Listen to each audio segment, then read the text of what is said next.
ನಮ್ಮ ಎಲ್ಲ ನೋಡಿಯೋ ಪ್ರೇಕ್ಷಕರಿಗೆ ಹೃತ್ಪೂರ್ವಕದ ಸ್ವಾಗತವನ್ನು ಕೊಡ್ತೇನೆ. ನಮ್ಮ ಇವತ್ತಿನ ತಿಂಗಳ ಬೆಳಕು 23ನೇ ಕಾರ್ಯಕ್ರಮ ಇವತ್ತು ಆರಂಭವಾಗ್ತಾ ಇದೆ. ಇವತ್ತಿನ ನಮ್ಮ ಅತಿಥಿಗಳಾದ ಶ್ರೀ ವಿನೋದ್ ಚಿಪ್ಪಲಕಟ್ಟಿ ಅವರು ಆಲ್ರೆಡಿ ಬಂದಿದ್ದಾರೆ. ಅವರಿಗೂ ನಮ್ಮ ವೇದಿಕೆಯ ಪರವಾಗಿ ಈ ಕಾರ್ಯಕ್ರಮಕ್ಕೆ ಹೃತ್ಪೂರ್ವಕವಾದ ಸ್ವಾಗತವನ್ನು ನಾನು ಕೋರ್ತಾ ಇದ್ದೀನಿ. ಸರ್, ನೀವು ಬಂದಿದ್ದು ತುಂಬಾ ಸಂತೋಷ. ಯಾಕಂದ್ರೆ ವಿನೋದ್ ಚಿಪ್ಪಲಕಟ್ಟಿ ಅವ್ರು ಹಿಡಿಯೋದು ಅಷ್ಟು ಸುಲಭ ಅಲ್ಲ ಪಾಪ.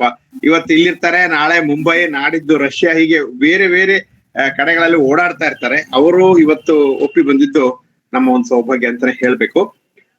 ಇಂದಿನ ದಿನಮಾನದಲ್ಲಿ ನಾವು ಬಯಸ್ತೀವೋ ಬಯಸ್ತಾ ಇರ್ತೀವೋ, ಆದ್ರೂ ಕೂಡ ಹೊರಗಡೆಯ ಜಗತ್ತನ್ನ ನಾವು ಅರಿಯಲೇಬೇಕಾಗತ್ತೆ. ಆಕಾಶದಿಂದ ನಾಳೆ ಏನ್ ಬಂದ್ ಬೀಳುತ್ತೆ ಅಂತ ಗೊತ್ತಾಗಲ್ಲ. ಕ್ಷಮಿಸಿ.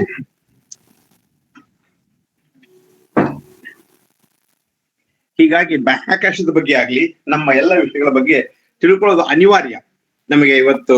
ಯಾಕಂದ್ರೆ ಇತ್ತೀಚೆಗೆ ವೆನಿಜುವೆಲಾದಂತಹ ಒಂದು ಘಟನೆ ಕೇವಲ 20 ನಿಮಿಷಗಳಲ್ಲಿ ಒಬ್ಬ ದೇಶದ ಪ್ರಧಾನಿನ ಮತ್ತೊಬ್ಬ ದೇಶದವರು ಹೊತ್ತೊಯ್ಯುತ್ತಾರೆ ಅಂದ್ರೆ ಆ ದೇಶದ ಒಂದು ಬಾಹ್ಯಾಕಾಶ ಎಷ್ಟು ಏನು ಸಡಿಲವಾಗಿತ್ತು ಅಂತನೋ, ಅಥವಾ ಅಮೆರಿಕದ ಒಂದು ಸೇನೆ ಅಷ್ಟು ಪ್ರಬಲವಾಗಿತ್ತು ಅಂತನೋ ತಿಳ್ಕೊಳ್ಬೇಕಾದ ಅವಶ್ಯ. ಈ ವಿಷಯವಾಗಿ ಇವತ್ತು ಬೆಳಕು ಚೆಲ್ಲಲಿಕ್ಕೆ ನಮ್ಮ ಜೊತೆಗೆ ವಿಜ್ಞಾನಿಗಳು ಆದಂತ ಶ್ರೀ ವಿನೋದ್ ಚಿಪ್ಪಲಕಟ್ಟಿ ಅವರು ಇದ್ದಾರೆ.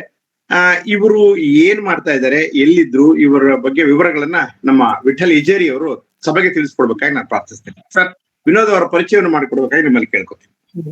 ಎಲ್ಲರಿಗೂ ವಂದನೆಗಳು. ನಮಗೆ ನಮ್ಮ ಆತ್ಮೀಯರಾದ ವಿನೋದ್ ಚಿಪ್ಪಲಕಟ್ಟಿ ಅವರನ್ನ ನಮ್ಮ ವೇದಿಕೆಗೆ ಬರಮಾಡಿಕೊಳ್ಳಿಕ್ಕೆ ಮತ್ತು ಪರಿಚಯ ಮಾಡಿಕೊಳ್ಳಲಿಕ್ಕೆ ಬಹಳ ಸಂತೋಷ ಅನಿಸ್ತಾ ಇದೆ. ಯಾಕೆಂದ್ರೆ ಅವರು ನಮಗೆ ಆತ್ಮೀಯರು ಒಂದು, ಆದ್ರೆ ಅವರು ಎಷ್ಟೋ ಪ್ರತಿಭಾವಂತರಿದ್ರು ಡೌನ್ ಟು ಅರ್ತ್ ಅಂತ ಇರಲ್ಲ, ಹಾಗೆ ಎಲ್ಲರೊಟ್ಟಿಗೆ ಎಲ್ಲರೊಂದು ಒಂದಾಗಿ ನಮ್ಮೊಟ್ಟಿಗೆ ಇರ್ತಾರೆ. ಅವರ ಬಗ್ಗೆ ನಾನು ಈಗ ಒಂದಿಷ್ಟು ಅವರ ಕೆಲಸದ ಬಗ್ಗೆ ಮತ್ತು ಅವರ ವೈಖರಿ ಬಗ್ಗೆ ಒಂದಿಷ್ಟು ನಾನು ಪರಿಚಯ ಮಾಡ್ಲಿಕ್ಕೆ ಇಷ್ಟಪಡ್ತೇನೆ. ಅವರು ಒಬ್ಬ ಪ್ರತಿಭಾವಂತ engineer, Indian Institute of Science master degree, space electronics institute of Reva ಅಲ್ಲಿ PhD ಪಡೆದಿದ್ದಾರೆ. ಮತ್ತು ಈ ಸದ್ಯಕ್ಕೆ ಅವರು ಸೆಕ್ಟಮ್ ಎಲೆಕ್ಟ್ರಾನಿಕ್ ಲಿಮಿಟೆಡ್ ಅಲ್ಲಿ ಚೀಫ್ ಟೆಕ್ನಾಲಜಿ ಆಫೀಸರ್ ಅಂತೇಳಿ ಅವರು ಕೆಲಸ ಮಾಡ್ತಾ ಇದ್ದಾರೆ. ಒಟ್ಟು 10 ವರ್ಷ ಇಸ್ರೋದಲ್ಲಿ ಇದ್ದು, ಆಮೇಲೆ ಒಟ್ಟಿನ ಮೇಲೆ 36 ವರ್ಷ ಈ ಸ್ಪೇಸ್ ಇದೇನಿದೆ ಟೆಕ್ನಾಲಜಿ ಅದರಲ್ಲಿ ಅವರು ಕೆಲಸ ಮಾಡಿದ್ದಾರೆ. ಅದಲ್ಲದೆ ಅವರ ಅನುಭವ ಜಾಸ್ತಿ ಇದೆ. ರಾಷ್ಟ್ರೀಯ ಮತ್ತು ಅಂತಾರಾಷ್ಟ್ರೀಯ ಮಟ್ಟದಲ್ಲಿ 125 ಲೇಖನಗಳನ್ನು ಅವರು ಪ್ರೆಸೆಂಟ್ ಮಾಡಿದ್ದಾರೆ. ಮತ್ತು ಇನ್ನೊಂದು ನಮ್ಗೆ ಸಂತೋಷ ಸಂಗತಿ ಅಂದ್ರೆ ಮತ್ತು ಅಭಿಮಾನ ಸಂಗತಿ ಅಂದ್ರೆ, ನಮ್ಮ ಭಾರತದ ಒಂದು ಚಂದ್ರಯಾನ ಏನು ಒಂದು ಅಭಿಯಾನ ಇತ್ತು, ಅದರಲ್ಲಿ ಅವರು ಕೈ ಜೋಡಿಸಿದ್ದಾರೆ ಅಂತಂದ್ರೆ ಅದರ ಎಷ್ಟೋ ಪ್ರತಿಭೆ ನಮಗೆ ಗೊತ್ತಾಗತ್ತೆ. ಮತ್ತು ಇತ್ತೀಚೆಗೆ ಅಂತರಿಕ್ಷಯಾನದಲ್ಲಿ ಇನ್ನೂ 3 ಜನ ಇಂಜಿನಿಯರ್ ಒಟ್ಟಿಗೆ, ವಿಜ್ಞಾನಿಗಳೊಟ್ಟಿಗೆ ಹೋದಂತ ಶುಕ್ಲಾ ಅವರು ಮೊನ್ನೆ ಬಂದಾಗ ಒಂದು ಸೆಮಿನಾರ್ ಆಯ್ತು, ಅದರಲ್ಲಿ ಇವರು ಭಾಗಿಯಾಗಿದ್ರು ಅಂತ ಹೇಳಲಿಕ್ಕೆ ನಮ್ಗೆ ಸಂತೋಷ ಅನಿಸ್ತಾ ಇದೆ. ಇವರು ಒಂದು ಬಹಳ ಚಲನಶೀಲ ವ್ಯಕ್ತಿ ಅಂದ್ರೆ ಯಾವಾಗಲೂ ಬಿಜಿ ಇರ್ತಾರೆ. ಆದ್ರೆ ನಮ್ಮ ಒಂದು ಮನೋರಂಜನೆ ಒಂದು ಟ್ರಿಪ್ ಗುಂಪು ಏನಿದೆ ಅದು ಸದಸ್ಯರಾಗಿದ್ದು ಯಾವಾಗ ಮಧ್ಯರಾತ್ರಿ ಒಳಗೆ ಪ್ರಾಕ್ಟೀಸ್ ಮಾಡ್ತಾರೆ, ಯಾವಾಗ ಮಾಡ್ತಾರೆ ಗೊತ್ತಿಲ್ಲ. ಆ ಟೈಮಿಗೆ ಅಂತೂ ನಮ್ಮ ಕಾರ್ಯಕ್ರಮ ಟೈಮಿಗೆ ಕರೆಕ್ಟ್ ಆಗಿ ಹಾಜರಾಗಿ ಅವತ್ತೊಂದು ಕಾರ್ಯಕ್ರಮವನ್ನು ಬಹಳ ಅಮೋಘವಾಗಿ ನಡೆಸಿಕೊಡ್ತಾ ಇದ್ದಾರೆ. ಅಷ್ಟಂತೂ ಅವರಿಗೆ ತಮ್ಮ ಕೆಲಸದ ಜೊತೆಗೆ ಬೇರೆ ಒಂದು ಹವ್ಯಾಸನೂ ಅವರು ಅಷ್ಟೇ ಡೆವಲಪ್ ಮಾಡ್ಕೊಂಡಿದ್ದಾರೆ. ಇವತ್ತು ಇಲ್ಲಿದ್ರೆ ನಾಳೆ ಎಲ್ಲಿರ್ತಾರೆ, ಈಗ ಹೇಳಿದ್ರಲ್ಲ ರವಿ ಅವರು ಅಷ್ಟೊಂದು ಬಿಜಿ ಇದ್ದಾರೆ. ಆದರೂ ನಮ್ಮ ಜನಮುಖವಾಗಿದ್ದಾರೆ, ಸಮಾಜಮುಖಿ ಆಗಿದ್ದಾರೆ. ಮತ್ತು ಅವರಿಗೆ ದೈವ ಭಕ್ತಿ ಅನ್ನೋದು ಬಹಳ ಒಂದು, ನಾವು ಬೆಳಿಗ್ಗೆ ಯಾವಾಗ ಹೋದ್ರು ಅವ್ರು ಸ್ನಾನ ಮಾಡಿ ಪೂಜೆ ಮಾಡ್ಕೊಂಡಿರ್ತಾರೆ. ಅದ್ರೊಳಗೇನೆ ನಾವು ಮಾತಾಡ್ಕೊಂಡು ಬರ್ತೇನೆ. ಯಾಕೆಂದ್ರೆ ಮತ್ತೆ ಸಿಕ್ಕೋ ಚಾನ್ಸಸ್ ಇರಲ್ಲ, ಅವರು ಅದ್ರೊಳಗೆ ಮಾತಾಡ್ಕೊಂಡು ಬರ್ತಾ ಇರ್ತೇನೆ. ಹೀಗಾಗಿ ಅವರಂತ ಚಲನಶೀಲ ವ್ಯಕ್ತಿ ನಮ್ಮ ಕಾಲನಿಯೊಳಗೆ. ಮತ್ತು ಅವರು ಇದು ಏನಿದೆ ಅಂದ್ರೆ ಪರಿಶ್ರಮಕ್ಕೆ ಸಮವಾದಂತ ಒಂದು ಇದು ಇಲ್ಲ ಅನ್ನೋದು ಟ್ಯಾಗ್ ಇದೆ ಅವರು ಇದಕ್ಕೆ DPಗೆ. ಸೊ ಹೀಗೆ ನಮಗೆ ಇವತ್ತೊಂದು ದಿವಸ ನಮಗೆ ಒಂದು ಹೊಸ ಸಬ್ಜೆಕ್ಟ್ ಇದು ಯಾವುದು ಸ್ಪೇಸ್ ಇಲ್ಲಿ ಆಗುವಂತಹ ಒಂದು ವಿಚಿತ್ರಗಳನ್ನೇ ಅಥವಾ ಡೆವಲಪ್ಮೆಂಟ್ ಅನ್ನಿ ಅಥವಾ ಇದನ್ನ ಪ್ರಯೋಜನಗಳು, ಅದಕ್ಕೆ ಟ್ರೈನಿಂಗ್ ಸಹಿತ ಒಂದು ಸಲ ಹೇಳಿದ್ರು ಅವ್ರು ಯಾವ ರೀತಿ ಲೇಬರಿಯಸ್ ಇರುತ್ತೆ ಅಂತ ಹೇಳ್ಬಿಟ್ಟು. ಸೊ ನಮಗೆ ಅವರನ್ನ ಈ ನಮ್ಮ ಗ್ರೂಪಿಗೆ ಇಂಟ್ರೊಡ್ಯೂಸ್ ಮಾಡಲಿಕ್ಕೆ ಮತ್ತು ಅವ್ರನ್ನು ಸ್ವಾಗತಿಸಲಿಕ್ಕೆ ಬಹಳ ಸಂತೋಷ ಆಗ್ತಾ ಇದೆ. ಎಲ್ಲರಿಗೂ ನಮಸ್ಕಾರ. ವಿನೋದ್ ಚಿಪ್ಪಲಕಟ್ಟಿಗೂ ನಮಸ್ಕಾರಗಳು. Thank you sir. ನಮಸ್ಕಾರ, ಎಲ್ಲರಿಗೂ ನಮಸ್ಕಾರ. ಧನ್ಯವಾದಗಳು ಇಜೇರಿ ಸರ್. ನಿಮ್ಮ ಒಂದು ಏನು ಈ ಒಂದು ಇಂಟ್ರಡಕ್ಷನ್ ತುಂಬಾ ಚೆನ್ನಾಗಿತ್ತು. ವಿನೋದ್ ಸರ್ ಅವ್ರು ಬಂದಿರೋದು ಒಂದು ನಮಗೆಲ್ಲ ಖುಷಿ. ವಿನೋದ್ ಸರ್ ಅವ್ರ ಜೊತೆಗೆ ವರ್ಷಾ ಚಪ್ಪಲ್ಕಟ್ಟಿ ಅವರು ನಮ್ಮ ಒಂದು ಗ್ರೂಪಿಗೆ ಜಾಯ್ನ್ ಆಗಿದ್ದಾರೆ ಇವತ್ತು. ಅವರಿಗೂ ಸಮಿತಿ ಪರವಾಗಿ ನಾನು ಹೃತ್ಪೂರ್ವಕವಾದ ಸ್ವಾಗತವನ್ನ ಕೊಡ್ತೇನೆ. ನೀವೆಲ್ಲರೂ ಆ ಕಾತರದಿಂದ ಕಾಯ್ತಾ ಇದ್ದೀರಿ ಇಂದಿನ ಜಗತ್ತಿನಲ್ಲಿ ಬಾಹ್ಯಾಕಾಶ ವ್ಯವಸ್ಥೆಗಳ ಪಾತ್ರ ಏನು ರವಿ ಅಂತ ತಿಳ್ಕೊಳ್ಳಿಕ್ಕೆ. ವಿನೋದ್ ಸರ್ ಅವರಿಂದ ಹೇಳಿ ಸರ್. ರವಿ ಒಂದ್ ಅರ್ಧ ನಿಮಿಷದಲ್ಲಿ ವರ್ಷಾ ಚಿಪ್ಪಲಕಟ್ಟಿ ಅವ್ರ ಬಗ್ಗೆ ಒಂದೆರಡು ಮಾತು ಹೇಳ್ಬಿಡ್ತೇನೆ ನಾನು. ವರ್ಷಾ ಹೇಳಿ ಸರ್. ಚಿಪ್ಪಲಕಟ್ಟಿ ಅವರಿದ್ದಾರೆ ನಮ್ಮ colony Lata miss colony nightingale ಅನ್ನಿ ಅವರು ಸುಷ್ಟವಾಗಿ ಹಾಡ್ತಾರೆ, ಶಾಸ್ತ್ರೀಯ ಅಭ್ಯಾಸ ಮಾಡಿದ್ದಾರೆ ಮತ್ತು ನಮ್ಮ ಲೇಡೀಸ್ ಗ್ರೂಪ್ ಅಲ್ಲಿ ಅವರು ಆಕ್ಟಿವ್ ಆಗಿದ್ದಾರೆ. ಹೀಗಾಗಿ ನಮ್ಮ ಗ್ರೂಪ್ ಒಂದು ಏನಿದೆ, ನಮ್ಮ ಕಾಲನಿ ಒಂದು ಅಸೋಸಿಯೇಷನ್ ಇದೇನಿದೆ ಮೆಂಬರ್ಸ್ ಮತ್ತು ಇದನ್ನೇ ಒಟ್ಟು ಲೈವ್ ಆಗಿದೆ ಅಂತ ಹೇಳಲಿಕ್ಕೆ ಬಹಳ ಸಂತೋಷ ಅನಿಸ್ತಾ ಇದೆ. ನಮಸ್ಕಾರ ಸರ್, ಧನ್ಯವಾದ. ಬಹಳ ಥ್ಯಾಂಕ್ಸ್. ಹೇಳಿ ಮ್ಯಾಮ್, ಏನೋ ಮಾತಾಡ್ತಿದ್ರಿ. ಅಲ್ಲ, thank you so much sir ಅಂದೆ ಇಂಟ್ರೊಡಕ್ಷನ್. ಓಕೆ ಸರ್, ಒಬ್ಬ ವಿಜ್ಞಾನಿ, ಒಬ್ಬ ನೈಟಿಂಗೇಲ್ ಇಬ್ರು ಇವತ್ತು ನಮ್ ಜೊತೆಗಿದ್ದಾರೆ. ತುಂಬಾ ಸಂತೋಷ ಸರ್. ವೇದಿಕೆನ ನಿಮಗೆ ಬಿಟ್ಕೊಡ್ತಾ ಇದ್ದೀನಿ. ಇನ್ನು 45 ನಿಮಿಷಗಳ ಕಾಲ ನೀವು ಈ ವಿಷಯ ಬಗ್ಗೆ ಮಾತಾಡ್ಬೋದು ಸರ್. ಜೊತೆ ಪರವಾಗಿಲ್ಲ. ಎಸ್ ಸರ್, ತುಂಬಾ ಧನ್ಯವಾದಗಳು. ನಾನು ಸ್ವಲ್ಪ ಮ್ಯಾಕ್ಸಿಮಮ್ ಟೆಕ್ನಿಕಲ್ ಸಬ್ಜೆಕ್ಟ್ ಆಗಿರೋದಕ್ಕೆ ಮ್ಯಾಕ್ಸಿಮಮ್ ಕನ್ನಡದಲ್ಲಿ ಅನುವಾದಿಸಿ ಅದನ್ನ ಸರಿಯಾದ ಶಬ್ದಗಳನ್ನು ಉಪಯೋಗಿಸೋಕೆ ಪ್ರಯತ್ನ ಪಡ್ತೀನಿ. ಇಲ್ಲದೆ ಇದ್ರು ಕೆಲವೊಂದು ಟೆಕ್ನಿಕ್ ಅನ್ಇಂಟೆನ್ಷನಲಿ ಆ ತರ ಬಂದ್ರೆ I think I will be able to explain. Just screen share ಮಾಡ್ತೀನಿ ಸೊ ದಟ್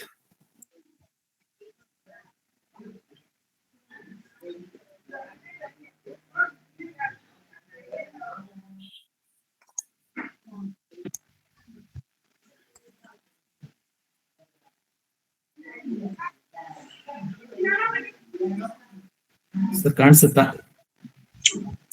ಕಾಣ್ತಾ ಇದೆ ಸರ್, ಸ್ಪಷ್ಟವಾಗಿ ಕಾಣ್ತಾ ಇದೆ. ಓಕೆ, ಮತ್ತೊಮ್ಮೆ ಎಲ್ಲರಿಗೂ ನಮಸ್ಕಾರ.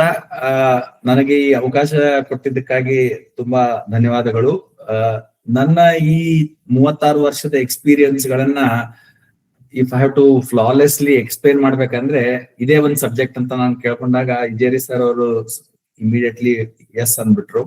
ಸೊ ಇಂದಿನ ಜಗತ್ತಿನಲ್ಲಿ ಬಾಹ್ಯಾಕಾಶ ವ್ಯವಸ್ಥೆಗಳ ಪಾತ್ರ, ಬಿಕಾಸ್ ಎಲ್ಲರೂ ನಾವು ಪ್ರತಿದಿನ ಆಗುಹೋಗುಗಳಲ್ಲಿ ಈ ಬಾಹ್ಯಾಕಾಶ ಡೈರೆಕ್ಟ್ ಆಗಿಯೋ ಇಂಡೈರೆಕ್ಟ್ ಆಗಿಯೋ ಕಾಂಟ್ರಿಬ್ಯೂಷನ್ ಮಾಡ್ತಾ ಇರುತ್ತೆ. ಅದ್ ಹೇಗೆ, ಎಲ್ಲಿ, ಏನು, ಬಾಹ್ಯಾಕಾಶ ವ್ಯವಸ್ಥೆ ಅಂದ್ರೆ ಏನು? ಪಾಪ್ಯುಲರ್ ಆಗಿ ಎಲ್ಲರಿಗೂ ನಾವು ಓಕೆ, ಉಪಗ್ರಹ ಅಂದ್ರೆ ಒಂದು ಬಾಹ್ಯಾಕಾಶ, ಅಥವಾ ಲಾಂಚ್ ವೆಹಿಕಲ್ ಅದ ಉಡಾವಣೆ ವಾಹನ ಅಂದ್ರೆ ಒಂದು ಬಾಹ್ಯಾಕಾಶ, ಇದೊಂದು ಕಾಮನ್ ಅಂಡರ್ಸ್ಟ್ಯಾಂಡಿಂಗ್ ಇರುತ್ತೆ. ಬಟ್ ಈ ಎರಡು ವಿಷಯಗಳನ್ನ ಬಿಟ್ಟು, ಅಂದ್ರೆ ಉಪಗ್ರಹ ಮತ್ತು ಉಡಾವಣೆ ವಾಹನ ಇವೆರಡನ್ನು ಬಿಟ್ಟು ಈ ಬಾಹ್ಯಾಕಾಶ ವ್ಯವಸ್ಥೆಗಳಲ್ಲಿ ಸುಮಾರು ಪಾತ್ರಧಾರಿಗಳಿದ್ದಾರೆ, ಸುಮಾರು ಟೆಕ್ನಾಲಜಿಗಳಿವೆ, ಸುಮಾರು ತಂತ್ರಜ್ಞಾನಗಳಿವೆ, ಎಲ್ಲ ಇದೆ. ಸೊ ಏನಿದು, ಎಂತದಿದು, ಯಾಕೆ ಇದ್ರ ಅಷ್ಟೊಂದು ಮೈನಸ್ ಟೆಂಪರೇಚರ್ ಇದ್ದಾಗ್ಲೂ ಜನ ಅಲ್ಲಿ ಹೋಗಿ ಸ್ಪೇಸ್ ಸೂಟ್ ಹಾಕೊಂಡು ಯಾಕೆ ಕಷ್ಟಪಡ್ತಾರೆ? ಏನ್ ವಿಶೇಷ ಇದರಲ್ಲಿ? ಸುಮ್ನೆ ಇದು ಒಂಥರ ಹವ್ಯಾಸನೋ ಅಥವಾ ಅದರಿಂದ ನಮ್ಗೆ ಸೊಸೈಟಿಗೆ ಉಪಯೋಗ ಇದೆನೋ? ಇದೆಲ್ಲ ಡಿಸ್ಕಸ್ ಮಾಡೋದಕ್ಕೋಸ್ಕರ ಈ ಟಾಪಿಕ್ ನಾನು ಆಯ್ಕೆ ಮಾಡ್ಕೊಂಡಿರೋದು. ಇಂದಿನ ಜಗತ್ತಿನಲ್ಲಿ ಬಾಹ್ಯಾಕಾಶ ವ್ಯವಸ್ಥೆಗಳ ಪಾತ್ರ. ನಾವ್ ಇನ್ನೇನ್ ಮಾಡೋಣ, ಸುಮಾರು ಭೂಮಿಯಿಂದ ಅಂದ್ರೆ ನಮ್ ಸರ್ಫೇಸ್ ಆಫ್ ದ ಅರ್ತ್ ಇಂದ ಮೇಲ್ಗಡೆಗೂ ಮತ್ತೆ ಕೆಳಗಡೆ ಹೋಗೋಕ್ ಪ್ರಯತ್ನ ಪಡೋಣ. ಸೊ ನಾವು ಭೂಮಿಯಿಂದ ಕೆಳಗಡೆ ಹೋದ್ರೆ ಏನಾಗುತ್ತೆ? ಸಮುದ್ರ ಕೆಳಗಡೆ ಮೀನುಗಳಿರ್ತವೆ, ಅದ್ರ ಕೆಳಗಡೆ ಶಿಪ್ ಗಳಿರ್ತವೆ, ಸಬ್ಮರೀನ್ ಗಳಿರ್ತವೆ. ಅವು ಭೂಮಿಯ ಸರ್ಫೇಸ್ ಇಂದ ಕೆಳಗಡೆ ಹೋದ್ರೆ ಈ ಪ್ಲಾಟ್ಫಾರ್ಮ್ ಗಳು ಸಿಗ್ತವೆ. ಅದೇ ರೀತಿ ಭೂಮಿಯ ಸರ್ಫೇಸ್ ಇಂದ ಮೇಲ್ಗಡೆ ಹೋದ್ರೆ, ಸಪೋಸ್ ನಾನು ಕ್ರಿಕೆಟ್ ಹುಡುಗ ಆಡ್ತಾ ಇರ್ತಾನೆ, ಅವ್ನು ಚೆಂಡನ್ನ ಮೇಲೆ ಎಸಿತಾನೆ. ಅವ್ನು ಎಷ್ಟ್ ಮೇಲೆ ಎಸಿಬಹುದಪ್ಪ? ಸುಮಾರು ಒಂದು 5 ಮೀಟರ್ಸ್ ಮೇಲೆ ಎಸಿಬಹುದು. ಸೊ ಏನಾಗುತ್ತೆ, 5 ಮೀಟರ್ಸ್ ಮೇಲೆ ಎಸೆದಾಗ ಆ ಚೆಂಡು ಕೆಳಗಡೆ ಬರುತ್ತೆ. ಇನ್ನೊಬ್ನು ಮೇ ಬಿ 6 ಮೀಟರ್ ಎಸಿಬಹುದು, ಮತ್ತೆ ಅದ್ರ ಚೆಂಡು ಮತ್ತೆ ಕೆಳಗಡೆ ಬರುತ್ತೆ. ನಾವೆಲ್ಲರೂ ಪತಂಗ ಆಡಿಸ್ತಾ ಇರ್ತೀವಿ, ಅದೆಷ್ಟು ಮೇಲಕ್ಕೆ ಹೋಗುತ್ತೆ? ಸುಮಾರು 50ರಿಂದ 60ರಿಂದ 70 ಮೀಟರ್ ದೂರ ಮೇಲೆ ಹೋಗುತ್ತೆ. ಅದಕ್ಕೂ ಗುರುತ್ವಾಕರ್ಷಣೆ ಇರೋದ್ರಿಂದ ನಾವು ಮತ್ತೆ ವಾಪಸ್ ನೀವು ಕಟ್ ಆದ್ರೆ ತಂತಾನೆ ಕೆಳಗಡೆ ಬಿದ್ದು ಹೋಗುತ್ತೆ. ಆಮೇಲೆ ಇತ್ತೀಚಿನ ದಿನಗಳಲ್ಲಿ ಈ ಮದುವೆ ಈ ಸಮಾರಂಭಗಳಲ್ಲಿ ಈ ಡ್ರೋನ್ಸ್ ಅಂತ ಏನಿರುತ್ತಲ್ಲ, ಫಿಲ್ಮ್ ಮಾಡೋ ಡ್ರೋನ್ಸ್ಗಳು, ಅವು ಸುಮಾರು 100-120 ಮೀಟರ್ ಮೇಲೆ ಹಾರಿ ಪಿಕ್ಚರ್ ಗಳನ್ನೆಲ್ಲ ತೆಗಿತಾ ಇರ್ತವೆ. ಸೊ ಇನ್ನೂ ಮೇಲೆ ಹೋದ್ರೆ ಮೌಂಟ್ ಎವರೆಸ್ಟ್ ನೋಡ್ಕೊಳ್ಳಿ. ಫಾರ್ ಎಕ್ಸಾಂಪಲ್, ಮೌಂಟ್ ಎವರೆಸ್ಟ್ ಅಲ್ಲಿ ಹೈಯೆಸ್ಟ್ ಪೀಕಿಗೆ ಹೋದಾಗ 9 ಕಿಲೋಮೀಟರ್ ಹೈಟ್ ಅಲ್ಲಿ ಇದೆ ಅದು, 9 ಕಿಲೋಮೀಟರ್. ಅದೇ ನಾವು ಓಡಾಡ್ತಾ ಇರೋ ಈ ಎಲ್ಲ ಏರೋಪ್ಲೇನ್ಗಳು ಸುಮಾರು 10 ಕಿಲೋಮೀಟರ್ ಹೈಟ್ ಮೇಲೆ ಓಡಾಡ್ತಾ ಇರ್ತವೆ. ಸೊ ನೀವು ಕಂಡಿದ್ದೀರಿ, ಅಲ್ಲಿ ಅನೌನ್ಸ್ ಮಾಡ್ತಾ ಇರ್ತಾರೆ ಪೈಲಟ್, ಹೊರಗಡೆ ಇರೋ ಟೆಂಪರೇಚರ್ -30 ಇದೆ, ನಾವು ಒಳಗಡೆ ಪ್ರೆಷರೈಸ್ ಆಗಿ ನಾರ್ಮಲ್ ಆಗಿ ಕೂತಿರ್ತೇವೆ, 20 ಡಿಗ್ರಿ 25 ಡಿಗ್ರೀಸ್ ಏನೋ ಇಟ್ಟಿರ್ತಾರಲ್ವಾ, ಒಳಗಡೆ ಕಂಫರ್ಟಬಲ್ ಆಗಿ ಕೂತಿರ್ತೀವಿ. ಆದ್ರೆ ಹೊರಗಡೆ ಟೆಂಪರೇಚರ್ -30 -40 ಹಿಂಗೆಲ್ಲ ಇರುತ್ತೆ. ಇನ್ನು ಮೇಲೆ ಹೋದ್ರೆ ಮಿಲಿಟರಿ ಡ್ರೋನ್ಸ್ ಅಂತ ಇರ್ತವೆ. ಅವು ಈ ಸುಮಾರು ಈ ರೀಸೆಂಟ್ ಇಂಡಿಯಾ ಪಾಕಿಸ್ತಾನ್ ವಾರ್ ಆಗ್ಲಿ ಅಲ್ಲಿ ಇಲ್ಲಿ ತುಂಬಾ ಯೂಸ್ ಮಾಡ್ತಾ ಇದ್ರು. ಈಗ ಅವು 15-18 ಕಿಲೋಮೀಟರ್ ಹೈಟ್ ಮೇಲೆ ಅವು ಹೋಗ್ತಾ ಇರುತ್ತೆ. ಅದಕ್ಕಿಂತ ಮೇಲೆ ಹೋದ್ರೆ ಈ ಫೈಟರ್ ಪ್ಲೇನ್ಸ್, ತೇಜಸ್ ಅನ್ನಿ, LCA ಅನ್ನಿ, ಅಥವಾ ರಫೇಲ್ ಪ್ಲೇನ್ಗಳನ್ನಿ, ಇವೆಲ್ಲ 15-20 ಕಿಲೋಮೀಟರ್ ಭೂಮಿಯ ಸರ್ಫೇಸ್ ಮೇಲೆ ಹಾರಾಡ್ತಾ ಇರ್ತವೆ. ಈ ಎಲ್ಲ ಸೋಫಾರ್ ಏನೇನ್ ಹೇಳಿದ್ದೀನಲ್ಲ, ಇವಕ್ಕೆಲ್ಲ ಇನ್ನು ಏರ್ ಅಂತ ಸ್ವಲ್ಪ ಇರುತ್ತೆ. ಅದಕ್ಕಿಂತ 100, 200, 500 ಕಿಲೋಮೀಟರ್ ಫೋರ್ತ್ ಆಗ್ಲೆಲ್ಲ we will start seeing vacuum, ಅಂದ್ರೆ ಗಾಳಿ ಅದು ಇರೋದೇ ಇಲ್ಲ. ಸೊ ಹೀಗಾಗಿ ಅದು 500 ಕಿಲೋಮೀಟರ್ ಅಲ್ಲಿ ಲೋ ಅರ್ತ್ ಆರ್ಬಿಟ್ ಅಂತ ಕರಿತೀವಿ. ಲೋ ಅರ್ತ್ ಆರ್ಬಿಟ್ ಅಂದ್ರೆ ಅರ್ತ್ ಆರ್ಬಿಟ್ ಅಲ್ಲಿನೂ ಇದು ಜಿಯೋ ಸಿಂಕ್ರನಸ್ ಆರ್ಬಿಟ್ ಅಂತ ಇದೆ, ಅದ್ರ ಬಗ್ಗೆ ಇನ್ನು ಆಮೇಲೆ ಎಕ್ಸ್ಪ್ಲೇನ್ ಮಾಡ್ತೀನಿ. 36,000 ಕಿಲೋಮೀಟರ್. ಸೊ ಇಮ್ಯಾಜಿನ್ ಮಾಡಿ, ನಾವು ಚೆಂಡು ಒಬ್ಬನು ಕ್ರಿಕೆಟರ್ ಎಸ್ದಾಗ ಅಥವಾ ಸಿಕ್ಸರ್, ಈಗೆಲ್ಲ T20 ನೋಡ್ತಾ ಇರ್ತೀವಲ್ವಾ, ಅವ್ನು 100 ಮೀಟರ್ ಹೋಯ್ತಪ್ಪ ಅಂತ, ಅದು ಲೆಂತ್, ಅದು ಟ್ರಾಜೆಕ್ಟರಿ. ಆದ್ರೆ ಹೈಟ್ ಹೋಗಿರೋದು 20-30 ಮೀಟರ್ ಹೋಗಿರುತ್ತೆ. ಸೊ ಆ ವಿಷಯಕ್ಕೂ 500 ಕಿಲೋಮೀಟರ್ ಇಂದ 36,000 ಕಿಲೋಮೀಟರ್ ಮೇಲೆ ಹೋಗ್ತಾ ಇರೋ ಈ ಉಪಗ್ರಹಕ್ಕೂ ಅಂದ್ರೆ ಎಷ್ಟು ದೂರ ಇರ್ಬೇಕು ಅಂತ ಇಮ್ಯಾಜಿನ್ ಮಾಡೋಕೆ ಹೆಲ್ಪ್ ಆಗ್ಲಿ ಅಂತ ಇದನ್ನ ಈ ಚಾರ್ಟ್ ಅನ್ನ ಕೊಟ್ಟಿದ್ನಿ.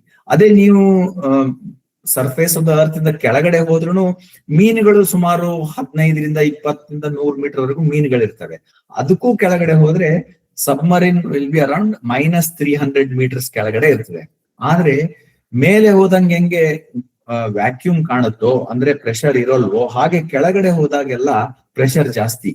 ನೀವು ಈ ಸಿಲಿಂಡರ್ ಇರುತ್ತಲ್ವಾ, ಗ್ಯಾಸ್ ಸಿಲಿಂಡರು, ಅದಕ್ಕಿಂತ 25% ಜಾಸ್ತಿ, 25 ಗುಣ ಜಾಸ್ತಿ ಇರೋ ಪ್ರೆಷರು ಸಬ್ಮರೀನ್ ಅಲ್ಲಿ ಇರುತ್ತೆ. ಬಿಕಾಸ್ ಯಾಕಂದ್ರೆ ಅದು ಸರ್ಫೇಸ್ ಆಫ್ ದ ಅರ್ತ್ ಇಂದ ಕೆಳಗಡೆ ಹೋಗ್ತಾ ಇರುತ್ತೆ. ಸೊ 300 ಮೀಟರ್ಸ್ ಹೋದಾಗ ನಾವು ಈ ಭೂಮಿ ಮೇಲೆ ನಮ್ಮ ಮನೆಯಲ್ಲೇ ನೀವೆಲ್ಲೆಲ್ಲಿದ್ದೀರಾ ಅಲ್ಲಿ ಎಕ್ಸ್ಪೀರಿಯನ್ಸ್ ಮಾಡೋ ಪ್ರೆಷರ್ಗಿಂತ 30 ಪಟ್ಟು ಜಾಸ್ತಿ ಪ್ರೆಷರು ಈ ಸಬ್ಮರೀನ್ ನಲ್ಲಿ ಇರುತ್ತೆ. ಸೊ ಸಬ್ಮರೀನ್ ನಲ್ಲಿ ಹೊರಗಡೆ ಪ್ರೆಷರ್ ಅನ್ನ ಕಡಿಮೆ ಮಾಡಿ ಒಳಗಡೆ 5, 6, 10, 100 ಜನ ಯಾರು ಇರ್ತಾರಲ್ಲ ಸಬ್ಮರೀನ್ ನಲ್ಲಿ, ಅವ್ರಿಗಿರೋ ತರ ವ್ಯವಸ್ಥೆ ಮಾಡ್ತಾ ಇರ್ತಾರೆ. ಅದೇ ರೀತಿ ನೀವು ಪ್ಲೇನ್ಸ್ ಅಲ್ಲಿ ಹೋದಾಗ -40, -50 ಡಿಗ್ರಿ ಸೆಂಟಿಗ್ರೇಡ್ ಹೊರಗಡೆ ಇದ್ರು ಒಳಗಡೆ ಕಂಫರ್ಟಬಲ್ ಆಗಿ 30 ಡಿಗ್ರಿ 28 ಡಿಗ್ರಿ ನಮಗೇನ್ ಇಟ್ಕೊಟ್ಟಿರ್ತಾರಲ್ವಾ, ಥ್ರೂ ಔಟ್ ಬೆಂಗಳೂರು, ಡೆಲ್ಲಿ, ಬೆಂಗಳೂರು ಎಲ್ಲೇ ಹೋಗ್ತಾ ಇರ್ತೀವಲ್ವಾ, ಅದು that is another challenge. Whereas ಅಲ್ಲಿ ಲೋ ಅರ್ತ್ ಆರ್ಬಿಟ್ಗೂ ಜಿಯೋ ಸ್ಟೇಷನರಿ ಆರ್ಬಿಟ್ಗೂ ಹೋದ್ರೆ ಇಮ್ಯಾಜಿನ್ ಮಾಡಿ, -125 ಡಿಗ್ರಿ ಸೆಂಟಿಗ್ರೇಡ್ ಟೆಂಪರೇಚರ್ ಇರುತ್ತೆ, ವ್ಯಾಕ್ಯೂಮ್ ಇರುತ್ತೆ, ಕಂಪ್ಲೀಟ್ ವ್ಯಾಕ್ಯೂಮ್, ಅಂದ್ರೆ ಏರ್ ಅನ್ನೋ ಶಬ್ದನೇ ಇರಲ್ಲ ಅಲ್ಲಿ. ಇನ್ನು 36,000 ಕಿಲೋಮೀಟರ್ ಹೋದಂತೂ ಇನ್ನೂ ಹಾರ್ಡ್ ವ್ಯಾಕ್ಯೂಮ್ ಅಂತೀವಿ ನಾವು ಅದಕ್ಕೆ. ಅಲ್ಲಿ ಸೌಂಡು ಗಿೌಂಡು ಏನು ಕೇಳಿಸೋದಿಲ್ಲ.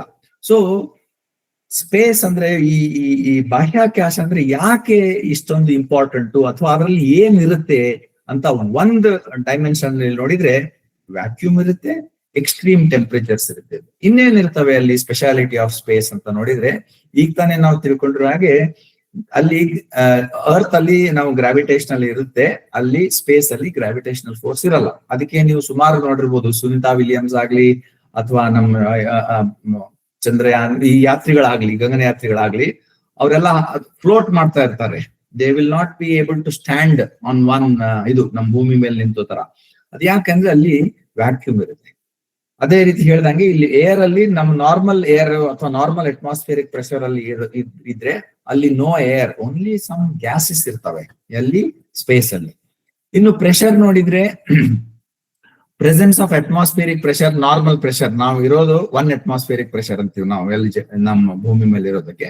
ಅಲ್ಲಿ no atmosphere, hence it is called vacuum. Vacuum ಇರುತ್ತೆ ಅಲ್ಲಿ. ಆಮೇಲೆ ಸೌಂಡು, ಇಲ್ಲಿ ಸೌಂಡ್ ನೀಡ್ಸ್ ಎ ಮೀಡಿಯಂ ಅಲ್ವಾ. ನೀವು ಗಾಳಿ ಮುಖಾಂತರ ಸೌಂಡ್ ವೇವ್ಸ್ ಪಾಸ್ ಆಗಿ ಒಬ್ರು ಮಾತಾಡಿದ್ರೆ ಇನ್ನೊಬ್ರಿಗೆ ಕೇಳಿಸುತ್ತೆ.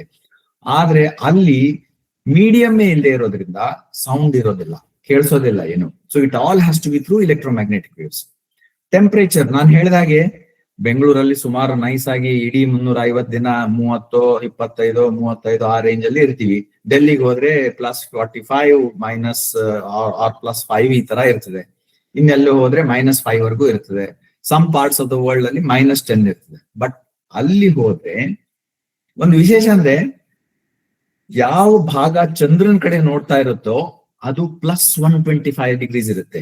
ಯಾವ ಭಾಗ ಚಂದ್ರನ ಕಡೆ ನೋಡ್ತಾ ಇರಲ್ವೋ ಅಂದ್ರೆ ಡೀಪ್ ಸ್ಪೇಸ್ ನೋಡ್ತಾ ಇರುತ್ತೋ -125 ಇರುತ್ತೆ.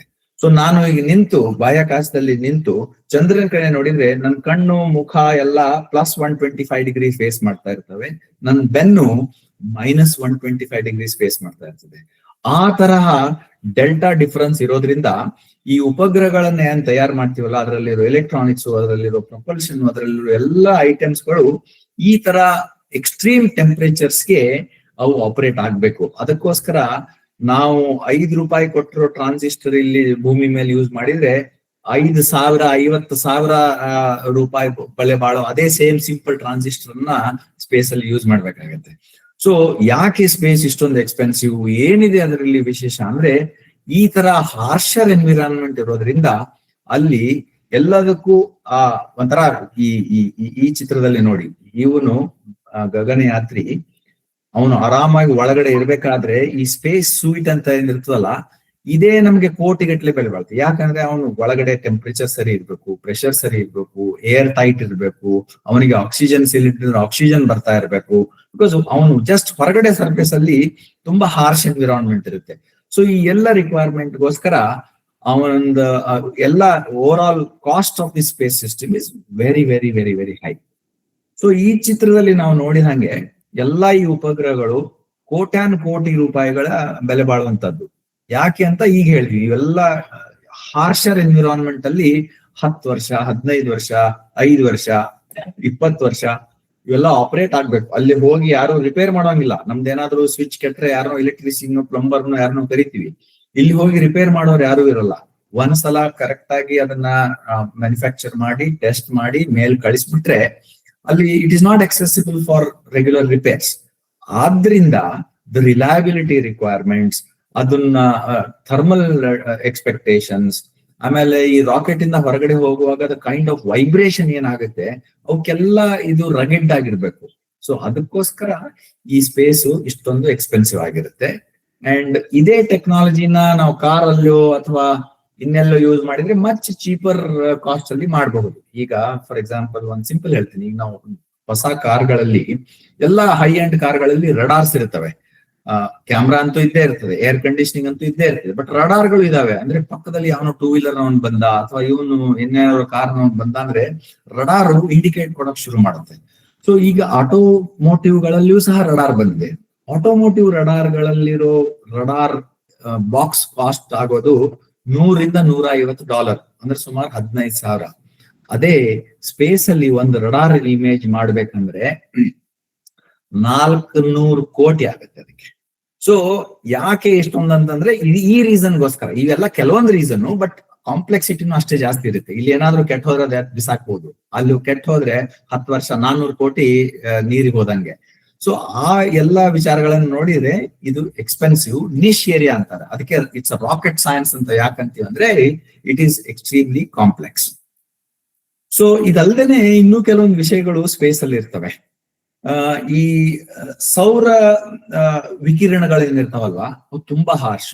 ನಾವು ನೋಡಿದೀವಿ, ಅನ್ಫಾರ್ಚುನೇಟ್ಲಿ ಯಾರಿಗೋ ಕ್ಯಾನ್ಸರ್ ಪೇಷಂಟ್ಸ್ಗೆ ಈ ರೇಡಿಯೇಷನ್ ಟೆಸ್ಟ್ ಅಂತ ಏನ್ ಮಾಡ್ತಾರಲ್ಲ, ವಿಕಿರಣ ಮಾಡಿ ಕೆಮೊಥೆರಪಿ ಅಥವಾ ರೇಡಿಯೇಷನ್ ಮಾಡ್ತಾರಲ್ಲ, ಎಷ್ಟು ಕಷ್ಟ ಆಗುತ್ತೆ ಅವ್ರಿಗೆ, ಈ ಹ್ಯೂಮನ್ ಸೆಲ್ಸ್ಗೆ.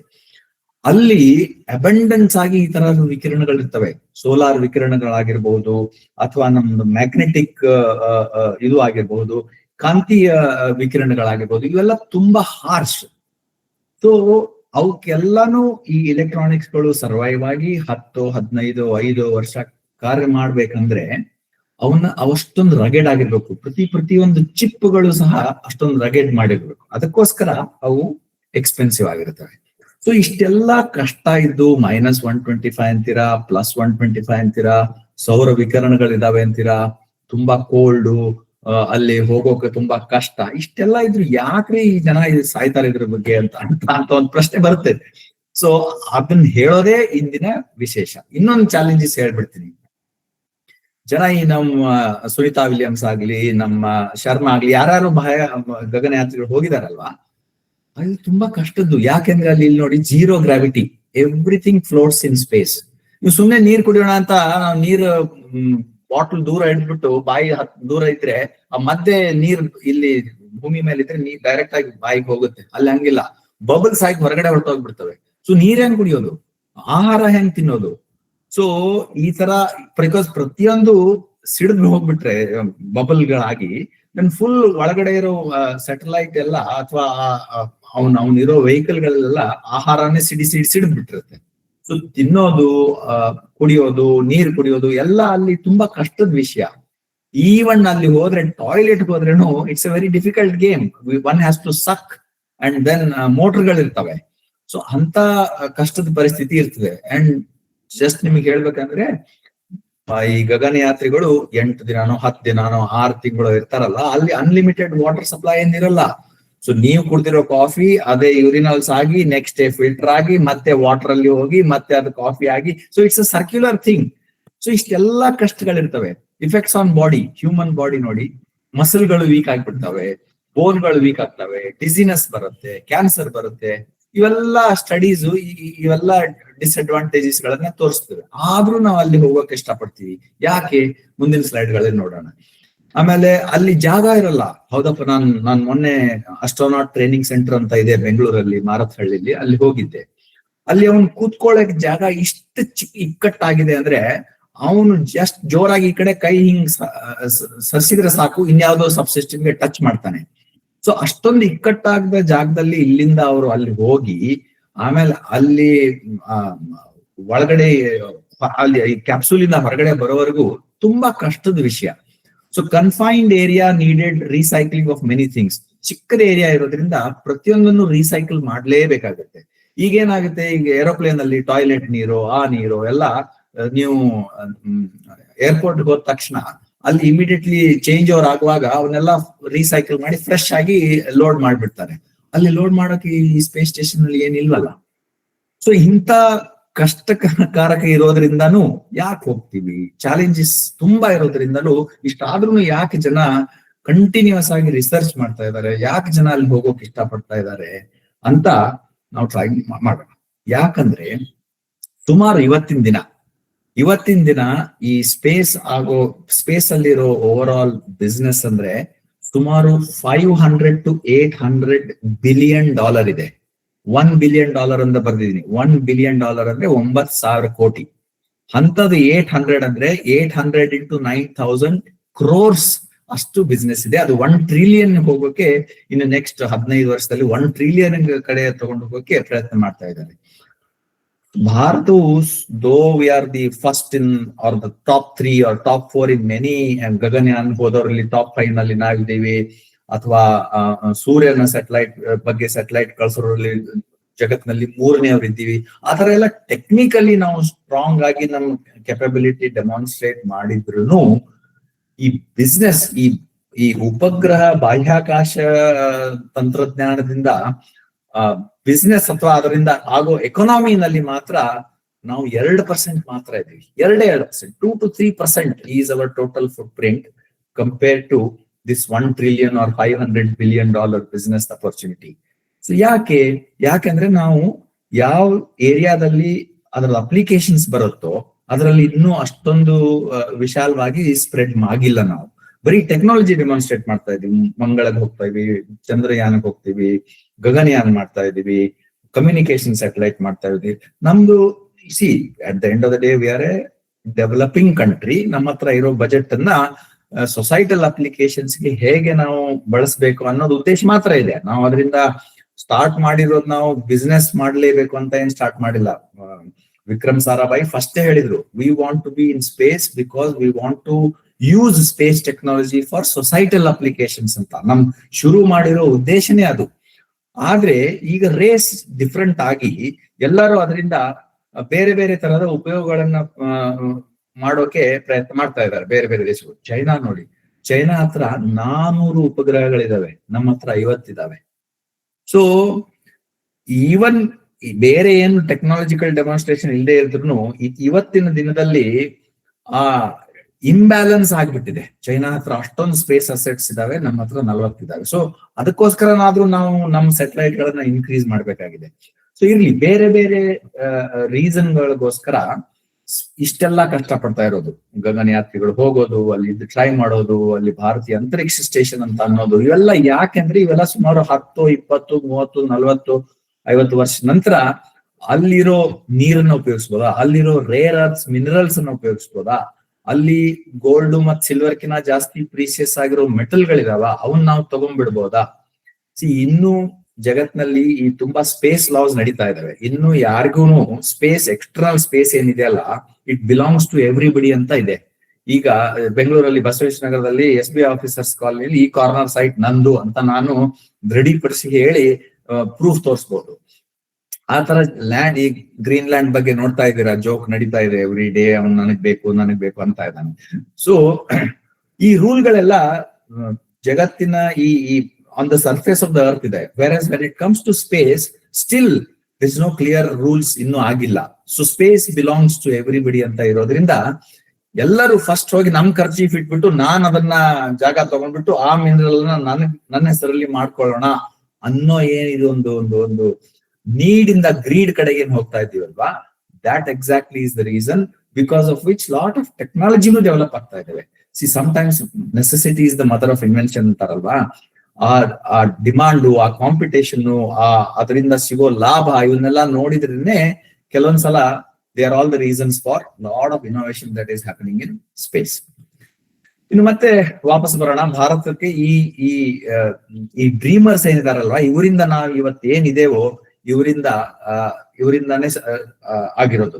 ಇವರೆಲ್ಲ ಡ್ರೀಮ್ ಮಾಡಿದ್ರು. ವಿಕ್ರಮ್ ಸಾರಾಭಾಯಿ ಅನ್ನಿ, ಪ್ರೊಫೆಸರ್ ಉಡುಪಿ ರಾಮಚಂದ್ರ ಅನ್ನಿ, ನರಸಿಂಹಯ್ಯ ಅನ್ನಿ, ಇವರೆಲ್ಲ ಡ್ರೀಮ್ ಮಾಡಿನೇ ಸ್ಪೇಸ್ ಅಲ್ಲಿ ಸಿಂಪಲ್ ಸೈಕಲ್ ಮೇಲೆ ಓಡುತ್ತಾ ಇರೋ ರಾಕೆಟ್ ನಿಂದ ಚಂದ್ರಯಾನ್ ವರೆಗೂ ನಾವು ಇವತ್ತು ಈ ಪ್ರಗತಿ ಸಾಧಿಸಿದೇವಂದ್ರೆ it is all because of the visionaries that we Indians have.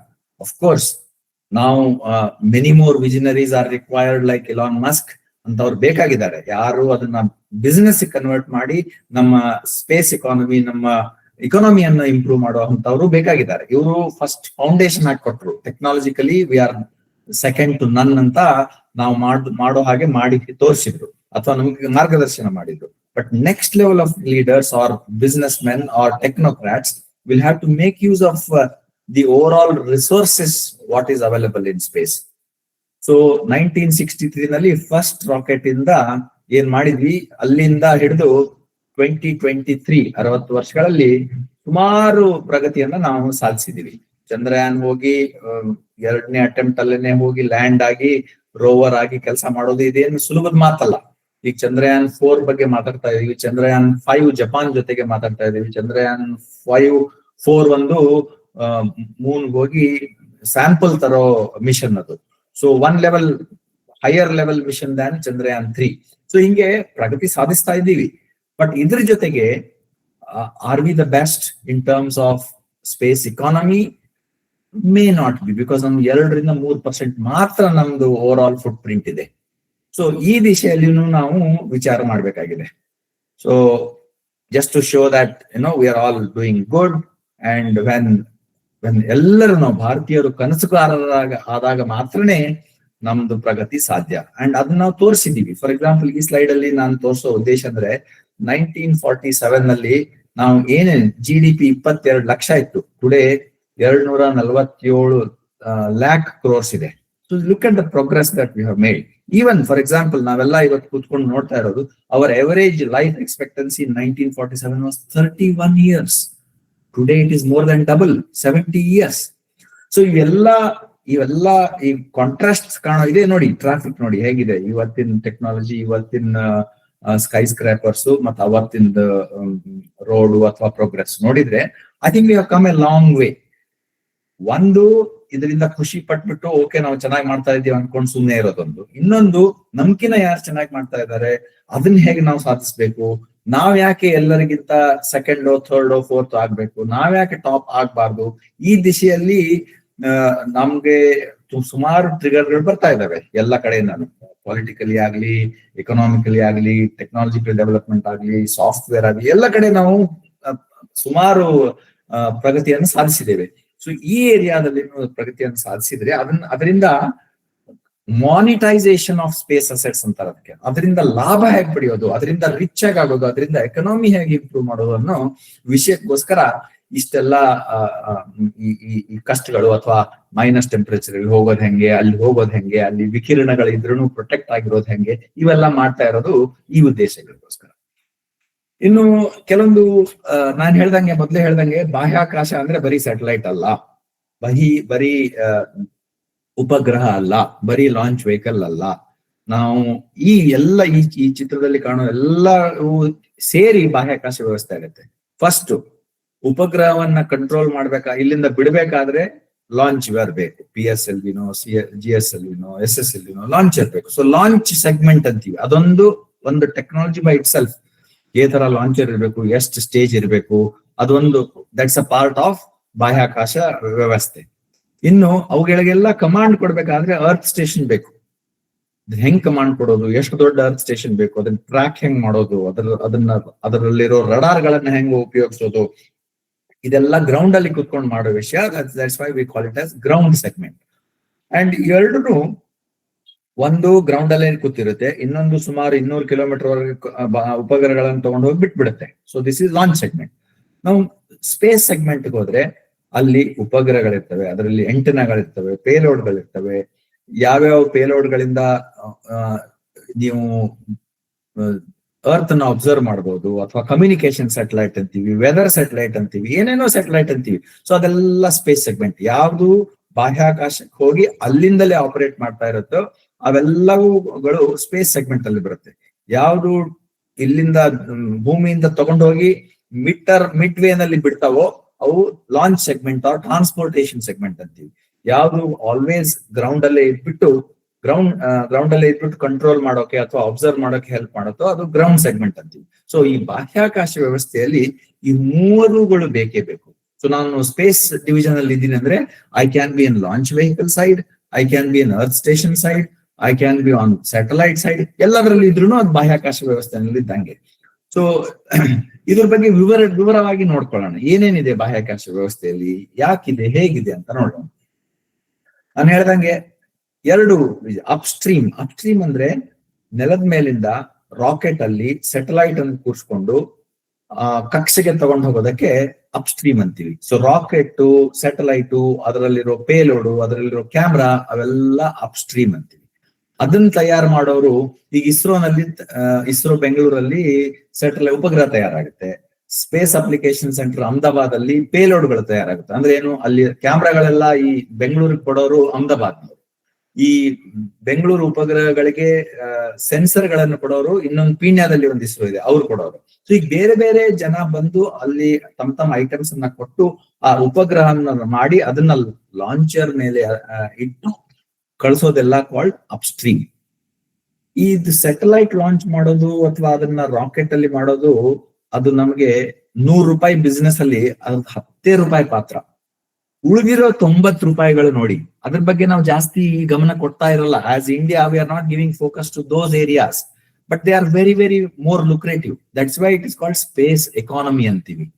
ಅಲ್ಲಿ ಕಮರ್ಷಿಯಲ್ ಯೂಸ್ ಏನೇನ್ ಮಾಡಬಹುದು, satellite TV, GPS, weather monitoring, agriculture monitoring, geospatial monitoring, TV, ಎಲ್ಲ ಇವೇನ್ ಯೂಸಸ್ ಏನಿದಾವಲ್ಲ they are all called downstream. ಈಗ ಸಿಂಪಲ್ ಒಂದು Ola application ಅಂತೀರಾ, ಈ ಓಲಾ ಇರೋದು GPS ಅನ್ನ ಯೂಸ್ ಮಾಡಿ ಅದು ಸ್ಯಾಟಲೈಟ್ ಮುಖಾಂತರ ಯೂಸ್ ಆಗ್ತಾ ಇರೋ ಒಂದು ಆಪ್ ಅಥವಾ ಒಂದು ಅಪ್ಲಿಕೇಶನ್. ಅಂತ ಅಪ್ಲಿಕೇಶನ್ ಎಷ್ಟಿದೆ ರೀ ಈಗ? ಸೊ ಅವೆಲ್ಲ ನೋಡಿದ್ರೆ ₹100 ಓವರ್ ಆಲ್ ಎಕಾನಮಿ ಇದ್ರೆ ₹10 ಮಾತ್ರ ಉಪಗ್ರಹ ಮತ್ತೆ ಉಡಾವಣೆ ಮಾಡೋದ್ರಲ್ಲಿರುತ್ತೆ. ಉಳಿದು 90 ಎಲ್ಲ ಈ ತರ ಅಪ್ಲಿಕೇಶನ್ ಗಳಿಂದ ಬರುತ್ತೆ. ಸೊ ಅದಕ್ಕೆ ನೀವು ನಾನು ಹೇಳಿದ್ನಲ್ವಾ, ಇಂಡಿಯಾ ಇಸ್ ಓನ್ಲಿ 2 or 3%. ಅದನ್ನ 10% ಇನ್ ನೆಕ್ಸ್ಟ್ 10 years ತಗೊಂಡು ಹೋಗ್ಬೇಕಂದ್ರೆ ಮೋಸ್ಟ್ ಆಫ್ ದ ಟೈಮ್ಸ್ ಈ ಡೌನ್ ಸ್ಟ್ರೀಮ್ ಅಪ್ಲಿಕೇಶನ್ಸ್ ಗಳೇನಿದಾವಲ್ವಾ ಅಲ್ಲಿ ನಾವು ಫೋಕಸ್ ಮಾಡ್ಬೇಕಾಗುತ್ತೆ. ಡಿಫ್ರೆಂಟ್ ಆಪ್ಸ್ ಗಳನ್ನ ಬಳಸಿ ಡಿಫ್ರೆಂಟ್ ಈಗ ನೋಡಿ, ಈಗ ಒಬ್ಬ ರೈತ ಇದ್ದಾನೆ, ಅವನು ಇನ್ಶೂರೆನ್ಸ್ ತಗೋಬೇಕು. ಕೆಲವು ಸಲ ಅವನು ಜಸ್ಟ್ ಗೆಸ್ ವರ್ಕ್ ಮಾಡಿ ಇನ್ಶೂರೆನ್ಸ್ ತಗೊಳ್ಳೋದಕ್ಕೂ, ಆ ಇನ್ಶೂರೆನ್ಸ್ ತಗೊಳ್ಳುವಾಗ ಅವನಿಗೆ ಇನ್ಶೂರೆನ್ಸ್ ಏಜೆನ್ಸಿ ಪ್ರೀಮಿಯರ್ ಕೊಡೋದಕ್ಕೂ, ಅದೇ ಉಪಗ್ರಹ ಡೇಟಾ ಯೂಸ್ ಮಾಡಿ ಟ್ರೆಂಡ್ ಮಾಡಿ ಈ ನೆಕ್ಸ್ಟ್ 6 months ಅಲ್ಲಿ ಈ ತರ ಇರೋದ್ರಿಂದ ಈ ಬೆಳೆ ಚೆನ್ನಾಗಿ ಬರುತ್ತೆ ಬರಲ್ಲ, ಕ್ವಶನ್ ಮಾರ್ಕ್ ಇದೆ, ಈ ತರ ಪ್ರಿಡಿಕ್ಟ್ ಮಾಡಿ ಅದ್ರ ಮೇಲೆ ಈ ಇನ್ಶೂರೆನ್ಸ್ ಪ್ರೀಮಿಯಂ ಹಾಕೋದಕ್ಕೂ ಎಷ್ಟು ವ್ಯತ್ಯಾಸ. ಒಂದು ಜಸ್ಟ್ ತುಕ್ಕ, ಜಸ್ಟ್ ಲಕ್ ಮೇಲೆ ಇನ್ಶೂರೆನ್ಸ್ ಪ್ರೀಮಿಯಂ ಹಾಕೋದು, ಇನ್ನೊಂದು ಸೈಂಟಿಫಿಕ್ ಡೇಟಾ ಸ್ಟಡಿ ಮಾಡಿ ಪ್ರೀಮಿಯಂ ಹಾಕೋದು. ಸೊ ಸುಮಾರು ಜನ ಸ್ಟಾರ್ಟ್ಅಪ್ ಗಳು ಇವಾಗ ಈ ಅರ್ತ್ ಅಬ್ಸರ್ವೇಷನ್ ಮಾಡಿ ಅಗ್ರಿಕಲ್ಚರ್ ಏರಿಯಾದಲ್ಲಿ ಅದನ್ನ ಫೋಟೋಗಳನ್ನ ಯೂಸ್ ಮಾಡಿ ಟ್ರೆಂಡ್ ಗಳನ್ನ ಸೆಟ್ ಮಾಡಿ ಇನ್ಶೂರೆನ್ಸ್ ಕಂಪ್ನಿಗಳಿಗೆ ಗೈಡ್ ಲೈನ್ ಮಾಡೋ ತರ ಅಪ್ಲಿಕೇಶನ್ಸ್ ತೆಗೆದಿದ್ದಾರೆ. ಆ ಅಪ್ಲಿಕೇಶನ್ಸ್ ನೋಡಿ ಇನ್ಶೂರೆನ್ಸ್ ಏಜೆನ್ಸಿ ಅವರು ಪ್ರೀಮಿಯಂ ಡಿಸೈಡ್ ಮಾಡ್ತಾರೆ. ಯಾವ ಏರಿಯಾದಲ್ಲಿ ಫಾರ್ಮರ್ ಯಾವ ಕ್ರಾಪ್ ಬೆಳೆದಾಗ ಎಷ್ಟು ಅವನಿಗೆ ಪ್ರೀಮಿಯಂ ಚಾರ್ಜ್ ಮಾಡ್ಬೇಕು ಅನ್ನೋದು. ಸೊ ಇಂಥ ಸುಮಾರು ಅಪ್ಲಿಕೇಶನ್ಸ್ ಗಳಿರೋದ್ರಿಂದ ಅವು ಸುಮಾರು 90-95% ಬಿಸ್ನೆಸ್ ಅದರಲ್ಲಿ ಬರ್ತದೆ. ಸೊ ಇನ್ನೊಂದ್ ಸ್ವಲ್ಪ ವಿವರವಾಗಿ ನೋಡಿದ್ರೆ ಡೌನ್ ಸ್ಟ್ರೀಮ್ ಅಪ್ಲಿಕೇಶನ್ಸ್ ಯಾವ್ಯಾವು? ಕೃಷಿ ನಾನು ಈಗ ಹೇಳಿದಾಗೆ ಕೃಷಿ ಯಾವ್ದು ಸಾಯಿಲ್ ಹೆಂಗಿದೆ, ವೆದರ್ ಹೆಂಗಿರುತ್ತೆ, ಈ ಬೆಳೆ ಬೆಳೆಯೋಕೆ ಇದು ಓಕೆನಾ, ಇದು ನಾಟ್ ಓಕೆನಾ ಅಂತ ಹೇಳೋಕೆ ತುಂಬಾ ಸ್ಯಾಟಲೈಟ್ ಡೇಟಾ ಯೂಸ್ಫುಲ್ ಆಗುತ್ತೆ. ಸೊ ಕೃಷಿಗೆ then sustainability and biodiversity conservation, forest ಹೆಂಗ್ ಬೆಳೀತಾ ಇದೆ, ಇಸ್ ಇಟ್ ಬೀಂಗ್ ಬರ್ನ್ಡ್, ತುಂಬಾ ಕಡಿಮೆ ಆಗ್ತಾ ಇದೆಯೋ, ಅಥವಾ ಈ ಸಾಯಿಲ್ ಇರೋಡ್ ಆಗ್ತಾ ಇದೆಯೋ, ಅಥವಾ ಈವನ್ ಈ ಓಷನ್ಸ್ ಆರ್ ಗೆಟಿಂಗ್ ಇರೋಡೆಡ್, ಅದು ಆಗ್ತಾ ಇದೆಯೋ, ಡಿಸಾಸ್ಟರ್ ಮ್ಯಾನೇಜ್ಮೆಂಟ್ಗೆ, ಫಿಶರೀಸ್ಗೆ, ಮೀನುಗಾರಿಕೆಗೆ, ಎಲ್ಲೆಲ್ಲಿ ಮೀನಿದಾವೆ, ಸುಮ್ಮನೆ ಬೆಳಗ್ಗೆ ಈ ಮೀನುಗಾರ ಹೋಗಿ ಇಡೀ ದಿನ ಮೀನನ್ನ ಹುಡ್ಕೋ ಬದಲು ಎಲ್ಲಿ ಮೀನಿದೆ ಅಂತ ಅವ್ನಿಗೆ ಇನ್ಫಾರ್ಮೇಶನ್ ಕೊಟ್ರೆ ಕರೆಕ್ಟ್ ಆಗಿ ಬೆಳಗ್ಗೆನೆ ಸ್ಟ್ರೇಟ್ ಆ ಜಾಗಕ್ಕೆ ಹೋಗಿ ಅವ್ನು ಮೀನ್ ಹಿಡಿದ್ರೆ ಅವನು ಕಡಿಮೆ ಸಮಯದಲ್ಲಿ ಜಾಸ್ತಿ ಮೀನುಗಳನ್ನ ತಗೊಂಡ್ಬಂದ್ರೆ ಅವನು ಮೋರ್ ಎಫಿಷಿಯಂಟ್ ಆಗ್ಬಿಡ್ತಾನೆ ಅಲ್ವೇ. ಸೊ ಈ ತರ ಅಪ್ಲಿಕೇಶನ್ ಗಳಿಗೆ ಈ ಸ್ಯಾಟಲೈಟ್ ಇಮೇಜರಿ, ಸ್ಯಾಟಲೈಟ್ ಟೆಕ್ನಾಲಜಿ ಇವೆಲ್ಲ ತುಂಬಾ ಉಪಯೋಗ ಬರುತ್ತೆ. ಸಿಂಪಲ್ ಅರ್ಬನ್ ಪ್ಲಾನಿಂಗ್, ಈಗ ನೋಡಿ ಮೊನ್ನೆ GPS ಬೇಸ್ಡ್ ಫೋಟೋ ತಗೊಂಡ್ಬನ್ನಿ ನೀವು ಈ ಖಾತಾ ಬೇಕಾದ್ರೆ, GPS ರಿಲೇಟೆಡ್ ಫೋಟೋನ ಮುಂಚೆ ಸ್ಯಾಟಲೈಟ್ ಒಂದನೇ ಬೇಕಂತ ಏನಿಲ್ಲ, ಡ್ರೋನ್ಗಳಿಂದನೂ ಮಾಡಿರ್ತಾರೆ, ಬೇರೆ ಬೇರೆ ಡೇಟಾ ತಗೊಂಡು ಫ್ಯೂಸ್ ಮಾಡಿ ಮ್ಯಾಪ್ ಮಾಡಿರ್ತಾರೆ. ಆದ್ರೆ ಮುಖ್ಯವಾಗಿ ಫುಲ್ ಏರಿಯಾ ಕವರ್ ಮಾಡೋದಂದ್ರೆ ಸ್ಯಾಟಲೈಟ್. ಸೊ ಅರ್ಬನ್ ಪ್ಲಾನಿಂಗಿಗೆ ಯಾವ ತರ ಹೊಸ ಸಿಟಿಗಳನ್ನ ಕಟ್ಟಬಹುದು, ಯಾವ ತರ ಅದನ್ನ ಕನ್ಸ್ಟ್ರಕ್ಟ್ ಮಾಡಬಹುದು, ಎಲ್ಲಿ ಏರ್ಪೋರ್ಟ್ ಹಾಕಿದ್ರೆ ಏನೇನ್ ಸುತ್ತಮುತ್ತ ಏನ್ ಮಾಡ್ಬೋದು, ಅವಕ್ಕೆಲ್ಲ ತುಂಬಾ ಈ ಅರ್ತ್ ಅಬ್ಸರ್ವೇಷನ್ ಕ್ಯಾಟಗರಿಯಲ್ಲಿ ಉಪಗ್ರಹಗಳ ಉಪಯೋಗ ತುಂಬಾ ಇದೆ. Infrastructure planning and development, another big area where ಈ ಉಪಗ್ರಹಗಳ ಫೋಟೋಸ್ಗಳು ತುಂಬಾ ಯೂಸ್ ಆಗುತ್ತೆ. ಕಮ್ಯುನಿಕೇಶನ್ ಅಂತೂ ಹೇಳೋದೇ ಬೇಕಾಗಿಲ್ಲ, ಆಲ್ ಇಂಟರ್ನ್ಯಾಷನಲ್ ಟೆಲಿಫೋನ್ ಕಾಲ್ಸ್, ಆಮೇಲೆ ಟಿವಿ, ಆಮೇಲೆ ಬೇರೆ ಬೇರೆ ತರದ್ದು ಸ್ಯಾಟಲೈಟ್ ಫೋನು, ಅವಕ್ಕೆಲ್ಲಾನು ಸ್ಯಾಟಲೈಟ್ ಕಮ್ಯುನಿಕೇಶನ್ ಸ್ಯಾಟಲೈಟ್ ಅಂತ ಏನಾದ್ರು ದೂರ ಸಂವಹನ ಉಪಗ್ರಹ ಏನಂತೀವಲ್ವಾ, ಅದರಿಂದ ತುಂಬಾ ಯೂಸ್ಫುಲ್ ಇದೆ. ಆಮೇಲೆ ಬ್ಯಾಂಕಿಂಗ್, ಫೈನಾನ್ಷಿಯಲ್, ನೀವು ನೆಟ್ ಬ್ಯಾಂಕಿಂಗ್ ಅಥವಾ ಈ ಕಾಮನ್ ಬ್ಯಾಂಕಿಂಗ್ ಬ್ರಾಂಚ್ ಅದೇ ಬ್ರಾಂಚ್ ಹೋಗ್ಬೇಕಾಗಿಲ್ಲ. ಇವೆಲ್ಲ all these are possible because of VSAT terminals ಅಂತ ಹೇಳ್ತೀವಿ. ಅದರಿಂದ ಎಲ್ಲ ಸ್ಯಾಟಲೈಟ್ ಮುಖಾಂತರ ಲಿಂಕ್ ಆಗಿರೋದ್ರಿಂದ ಯಾವುದೇ ಬ್ರಾಂಚ್ ಹೋಗಿ ಯಾವುದೇ ಅಕೌಂಟ್ ಬೇರೆ ಬ್ರಾಂಚ್ ಇನ್ಫಾರ್ಮೇಶನ್ ತಗೊಳ್ಳೋದು ಪಾಸಿಬಲ್ ಆಗಿರೋದು because of the applications of satellites. Maritime communication, ಸುಮಾರು ಯುದ್ಧದ ಸಮಯದಲ್ಲಿ ಯಾವ ಕಡೆಯಿಂದ ಯಾರ್ಯಾರು ನಮ್ಮ ನೀರಿನ ಮುಖಾಂತರ ನುಸುಳ್ತಾ ಇದಾರೆ ನಮ್ಮ ದೇಶಕ್ಕೆ, ಯಾವ್ಯಾವ ಬೋಟ್ ಗಳಿಗೆ ಐಡೆಂಟಿಫೈಡ್ ಟ್ಯಾಗ್ಸ್ ಇದಾವೆ, ಯಾವ ಬೋಟ್ಗಳು ಯಾವಾಗ ಮೂವ್ಮೆಂಟ್ ಮಾಡ್ತಾ ಇದಾವೆ, ಅವನ್ನೆಲ್ಲ ಕಂಡು ಹಿಡಿಯೋಕೆ ಈ ಮ್ಯಾರಿಟೈಮ್ ಕಮ್ಯುನಿಕೇಶನ್ಸ್ ಅಂತ ಇದೀವಿ ನಾವು. ನೇವಿಗೋಸ್ಕರನೇ ಒಂದು 6 ಸ್ಯಾಟಲೈಟ್ ಮಾಡಿದೀವಿ. 6 ಸ್ಯಾಟಲೈಟ್ ಇರೋದು maritime communication, both for security as well as identification and safety of our ships ಅಂತ ಕರಿತೀವಿ. ಸಿವಿಲ್ ಏವಿಯೇಷನ್ ಎಲ್ಲ ಈಗ ಕೂತ್ಕೊಂಡು ಇವಾಗ ಇಂಟರ್ನೆಟ್ ಬಂದ್ಬಿಟ್ಟಿದೆ ವಿಮಾನದಲ್ಲಿ. ನೀವು ಸಪೋಸ್ ಇಲ್ಲಿಂದ ಲಂಡನ್ಗೆ ಹೋಗ್ಬೇಕಾದ್ರೆ ಮುಂಚೆ ಮೊಬೈಲ್ ಸ್ವಿಚ್ ಆಫ್ ಮಾಡ್ಬಿಟ್ರೆ ಬೇರೆ ಏನು ಇರ್ತಿರ್ಲಿಲ್ಲ, ಅವ್ನ್ ಕೊಡೋ ಮೂವಿನೇ ನೋಡ್ಬೇಕು, ಅವ್ನ್ ಕೊಡೋ ತಿಂಡಿನೇ ತಿನ್ಬೇಕು. ಈಗ ಕಂಟಿನ್ಯೂಸ್ ಆಗಿ ಕೆಲಸ ಮಾಡ್ಬೋದು ನೀವು, ಇಂಟರ್ನೆಟ್ ಸಿಗುತ್ತೆ. ಇಂಟರ್ನೆಟ್ ಎಲ್ಲಿಂದ ಸಿಗುತ್ತೆ? ಏರ್ಟೆಲ್ ಇರುತ್ತಾ ಅಲ್ಲಿ? ಇಲ್ಲ, ಥ್ರೂ ಸ್ಯಾಟಲೈಟ್ ಇಂದ ಇರುತ್ತೆ. ಸೊ ಆ ತರ infotainment inside the aircraft, all of this is possible because of ಈ ಡಿಫರೆಂಟ್ ಬೇರೆ ಬೇರೆ ತರ ಈ ಉಪಗ್ರಹಗಳಿಂದ ಆಗ್ತಾ ಇದೆ. ಎಜುಕೇಶನ್, ಹೆಲ್ತ್, ಟೆಲಿಮೆಡಿಸಿನ್ ಅಂತ ಅಂತೀವಿ ನಾವು. ಟೆಲಿಮೆಡಿಸಿನ್ ಅಂದ್ರೆ ಒಂದು ಸರ್ಕಾರಿ ಆಸ್ಪತ್ರೆಯಲ್ಲಿ ಒಂದು ಟರ್ಮಿನಲ್ ಇಟ್ಬಿಟ್ಟು ಪೇಷಂಟ್ ಅನ್ನ ಅವ್ನ್ಗೆ ಏನೇನು ಅಂತ ತೋರಿಸಿದ್ರೆ, ಕ್ಯಾಮ್ರಾ ಹೈ ಎಂಡ್ ಕ್ಯಾಮ್ರಾ ಇಟ್ಕೊಂಡ್ರೆ ಅದನ್ನ ಉಪಗ್ರಹ ಮುಖಾಂತರ ಡೈರೆಕ್ಟ್ ಲೈವ್ ಟ್ರಾನ್ಸ್ಮಿಷನ್ ಮಾಡಿ ಒಬ್ಬ ಸ್ಪೆಷಲಿಸ್ಟ್, ಯಾವ್ದೋ ಸೂಪರ್ ಸ್ಪೆಷಾಲಿಟಿ ಹಾಸ್ಪಿಟಲ್ ಕೂತ್ಕೊಂಡು ಸ್ಪೆಷಲಿಸ್ಟ್ ಅನ್ನ ಅವ್ನು ರಿಮೋಟ್ಲಿ ಫೇಸ್ ಟು ಫೇಸ್ ನೋಡಿದ ಹಾಗೇನೆ ಕ್ಲಾರಿಟಿಯಿಂದ ರಿಮೋಟ್ಲಿ ನೋಡ್ಬೋದು. And he can give treatment. Telemedicine ಅಂತಾರೆ ಅದಕ್ಕೆ, ಅದನ್ನು ನಡೀತಾ ಇದೆ. ಸೊ ಈ ತರ ಬೇರೆ ಬೇರೆ ಬೇರೆ ಉಪಯೋಗಗಳಿರೋದ್ರಿಂದ ಅವುಗಳು ಬರೀ ಈಗ ನಾನು ಹೆಡಿಂಗ್ ಕೊಟ್ಟೆ, each of them is a big big big application by themselves. So ಈಗ 5 ವರ್ಷದಿಂದ ಈ ಸೆಂಟ್ರಲ್ ಗವರ್ಮೆಂಟ್ ಎಲ್ಲ ಡಿಪಾರ್ಟ್ಮೆಂಟ್ ಅಥವಾ ಎಲ್ಲ ಮಿನಿಸ್ಟ್ರಿ ಸೆಕ್ರೆಟರಿಗಳಿಗೆ ಹೇಳಿದೆ, ನೀವು ಸ್ಪೇಸ್ ಅಥವಾ ಉಪಗ್ರಹ ಅಥವಾ ಬಾಹ್ಯಾಕಾಶದಿಂದ ಹೇಗೆ ನಿಮ್ಮ ಡಿಪಾರ್ಟ್ಮೆಂಟ್ ಅನ್ನ ಡೆವಲಪ್ ಮಾಡ್ತೀರಾ, ಹೇಗೆ ಅದನ್ನ ಡೇಟಾ ಯೂಸ್ ಮಾಡ್ತೀರಾ, ನಿಮಗೆ ಯಾವ ತರ ಸ್ಯಾಟಲೈಟ್ ಬೇಕು ಮ್ಯಾಂಡೇಟರಿ ಮಾಡ್ಬಿಟ್ಟಿದ್ದಾರೆ. ಅದರಿಂದ ಅಗ್ರಿಕಲ್ಚರ್ ಡಿಪಾರ್ಟ್ಮೆಂಟ್ ಆಗ್ಲಿ, ಮೈನಿಂಗ್ ನವರಾಗ್ಲಿ, ಫಿಶರೀಸ್ ಆಗ್ಲಿ, ಕಮ್ಯುನಿಕೇಶನ್ ಆಗ್ಲಿ, ಎಲೆಕ್ಟ್ರಾನಿಕ್ಸ್ ಎಲ್ಲ ಡಿಪಾರ್ಟ್ಮೆಂಟ್ ಗಳನ್ನವರು ಈ ಸ್ಪೇಸ್ ಡಿಪಾರ್ಟ್ಮೆಂಟ್ ಬಂದು ನಮಗೆ ಈ ತರದ ಡೇಟಾ ಬೇಕು. For example meteorological department cloud coverage, ನಾವು ಸುಮಾರು ಒಂದು 15 ವರ್ಷದಿಂದ ನಾವೆಲ್ಲ ಚಿಕ್ಕ 20-25 ವರ್ಷ ಬರೀ ಒಂದು ಇನ್ಸರ್ಟ್ ಇಮೇಜ್ ಅಂತ ಬರೋದು. ಅಕ್ಯುರಸಿ, ಈಗ ನೀವು ಬೇರೆ ದೇಶಕ್ಕೆ ಹೋದ್ರೆ accurate next half an hour ಅಲ್ಲಿ ಮಳೆ ಬರುತ್ತೆ, ನೆಕ್ಸ್ಟ್ ಹಾಫ್ ಅನ್ ಅವರ್ ಅಲ್ಲಿ ಟೆಂಪರೇಚರ್ 1 ಡಿಗ್ರಿ ಇಳಿಯುತ್ತೆ. ಹೆಂಗ್ ಹೇಳ್ತಾರೆ?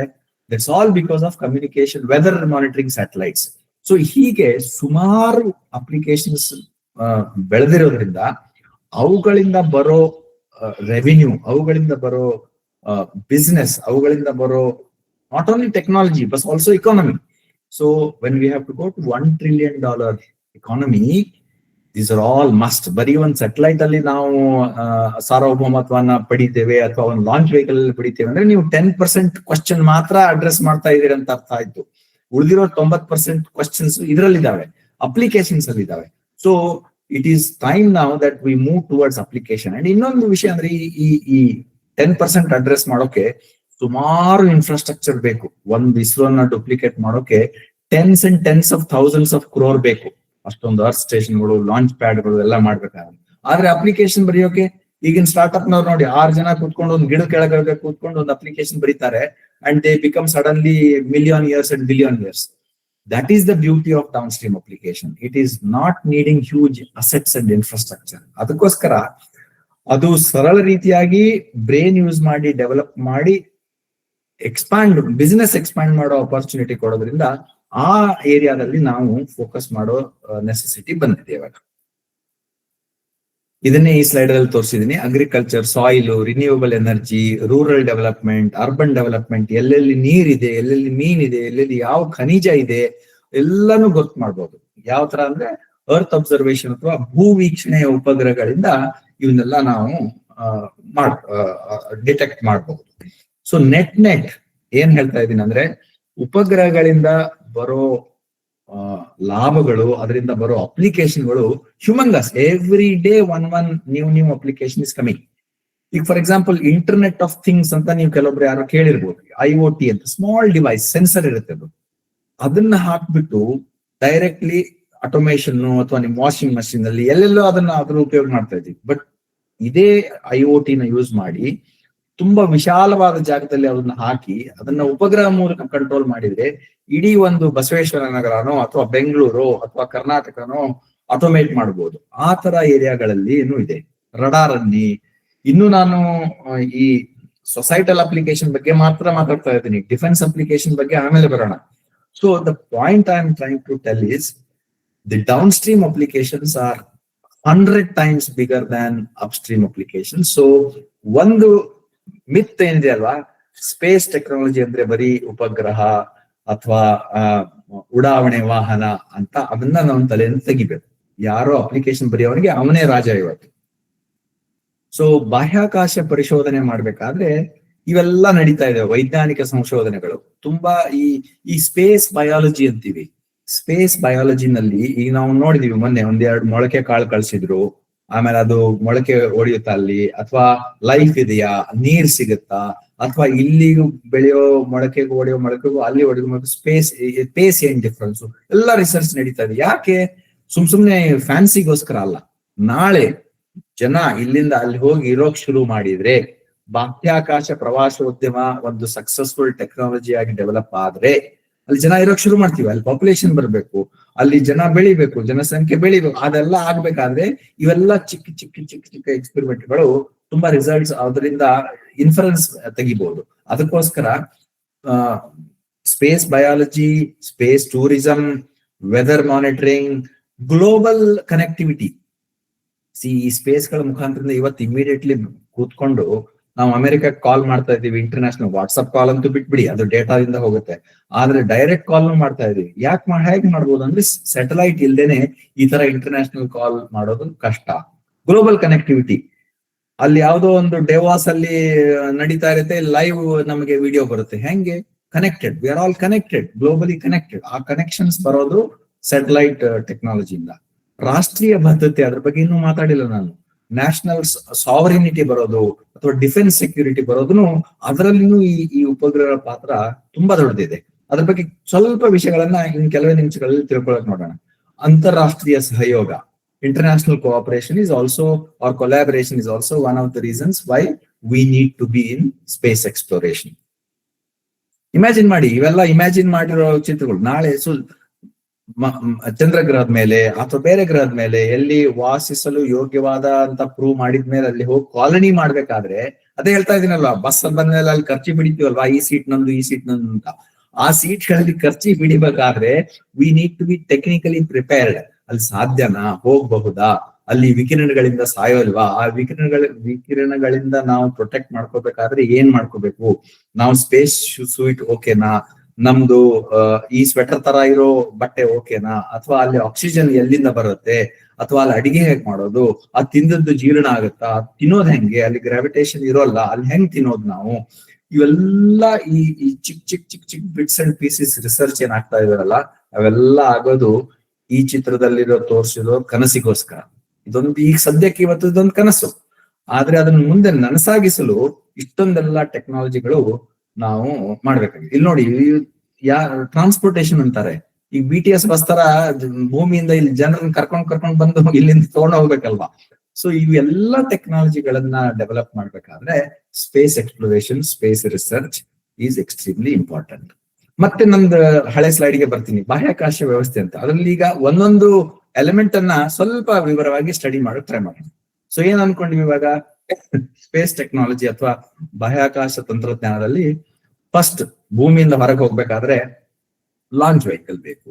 ಸೊ ಲಾಂಚ್ ವೆಹಿಕಲ್ 2 ಸ್ಟೇಜ್ ಇರುತ್ತೋ, 3 ಸ್ಟೇಜ್ ಇರುತ್ತೋ, 1000 ಕಿಲೋಮೀಟರ್ 1000 kg ತಗೊಂಡು ಹೋಗ್ಬೋದು, 1 ಟನ್ನು 10 ಟನ್ನು, ಎಷ್ಟು ದೊಡ್ಡದಿರುತ್ತೆ, ಎಷ್ಟು ದೊಡ್ಡ ಉಪಗ್ರಹಗಳನ್ನು ತಗೊಂಡು ಹೋಗ್ಬೋದು, ಅವೆಲ್ಲ ಪ್ಯಾರಾಮೀಟರ್ ಗಳನ್ನ ಡಿಸೈಡ್ ಮಾಡಿ ನಾವ್ ಇವಾಗ SSLV ಅಂತೀವಿ, ಅಂದ್ರೆ small satellite launch vehicle. PSLV ಅಂತೀವಿ, 1000, 1500, 2000 ವರೆಗೂ ಕಿಲೋಗ್ರಾಮ್ ಒಳಗೆ ಉಪಗ್ರಹಗಳನ್ನ ತಗೊಂಡೋಗ್ತದೆ. GSLV ಅಂತೀವಿ, 4000, 5000 ವರೆಗಿನ ಸ್ಯಾಟಲೈಟ್ ಗಳನ್ನ ತಗೊಂಡು ಹೋಗೋಕೆ GSLV ಬೇಡ್ತೀವಿ.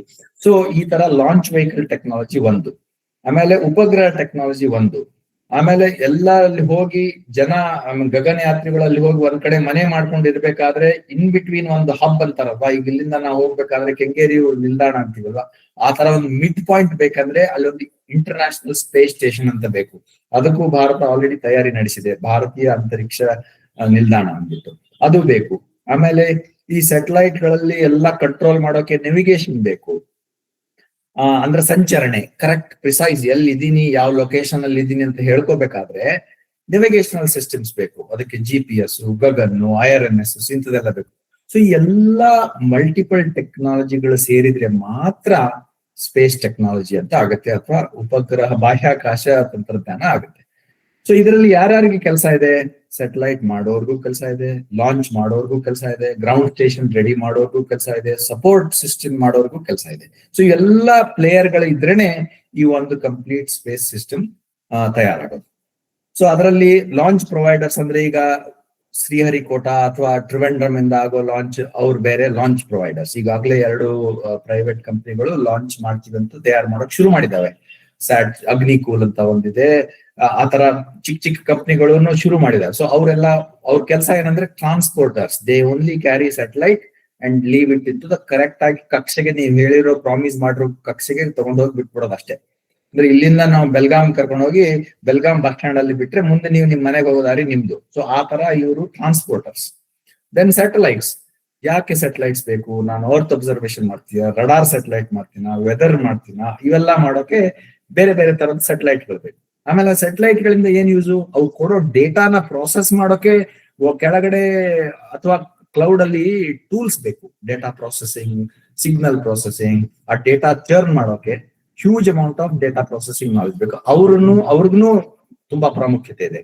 ಆಮೇಲೆ orbital servicing, long term thinking. ಈಗ ಏರೋಪ್ಲೇನ್ಗಳು ಮಿಡ್ ಏರ್ ಅಲ್ಲಿ ಫ್ಯೂಯಲ್ ರೀಫ್ಯೂಯಲ್ ಮಾಡೋ ತರ ಈ ಸ್ಯಾಟಲೈಟ್ ಗಳು ಮಿಡ್ ಏರ್, ಮೊನ್ನೆ ನಾವು ಸ್ಪೇಡೆಕ್ಸ್ ಅಂತ ಒಂದು ಸ್ಯಾಟಲೈಟ್ ನೋಡಿದ್ವಿ. ಅಂದ್ರೆ ಒಂದ್ ಸ್ಯಾಟಲೈಟ್ ಅನ್ನ ಅಷ್ಟು ಫಾಸ್ಟ್ ಆಗಿ ಆರ್ಬಿಟ್ ಮಾಡ್ತಾ ಇರುವಾಗ್ಲೇ ಇನ್ನೊಂದ್ ಸ್ಯಾಟಲೈಟ್ ಹತ್ರ ಹೋಗಿ ಕರೆಕ್ಟ್ ಆಗಿ ಲಾಕ್ ಮಾಡ್ಕೊಂಡು ಮತ್ತೆ ಅನ್ಲಾಕ್ ಮಾಡಿ ತೋರಿಸೋ ಒಂದು ಪ್ರಯೋಗನ ನಾವು ಲಾಸ್ಟ್ 2024 ಜನವರಿ 1 ಅಲ್ಲಿ ಲಾಂಚ್ ಮಾಡಿದ್ ನೋಡಿದೀವಿ.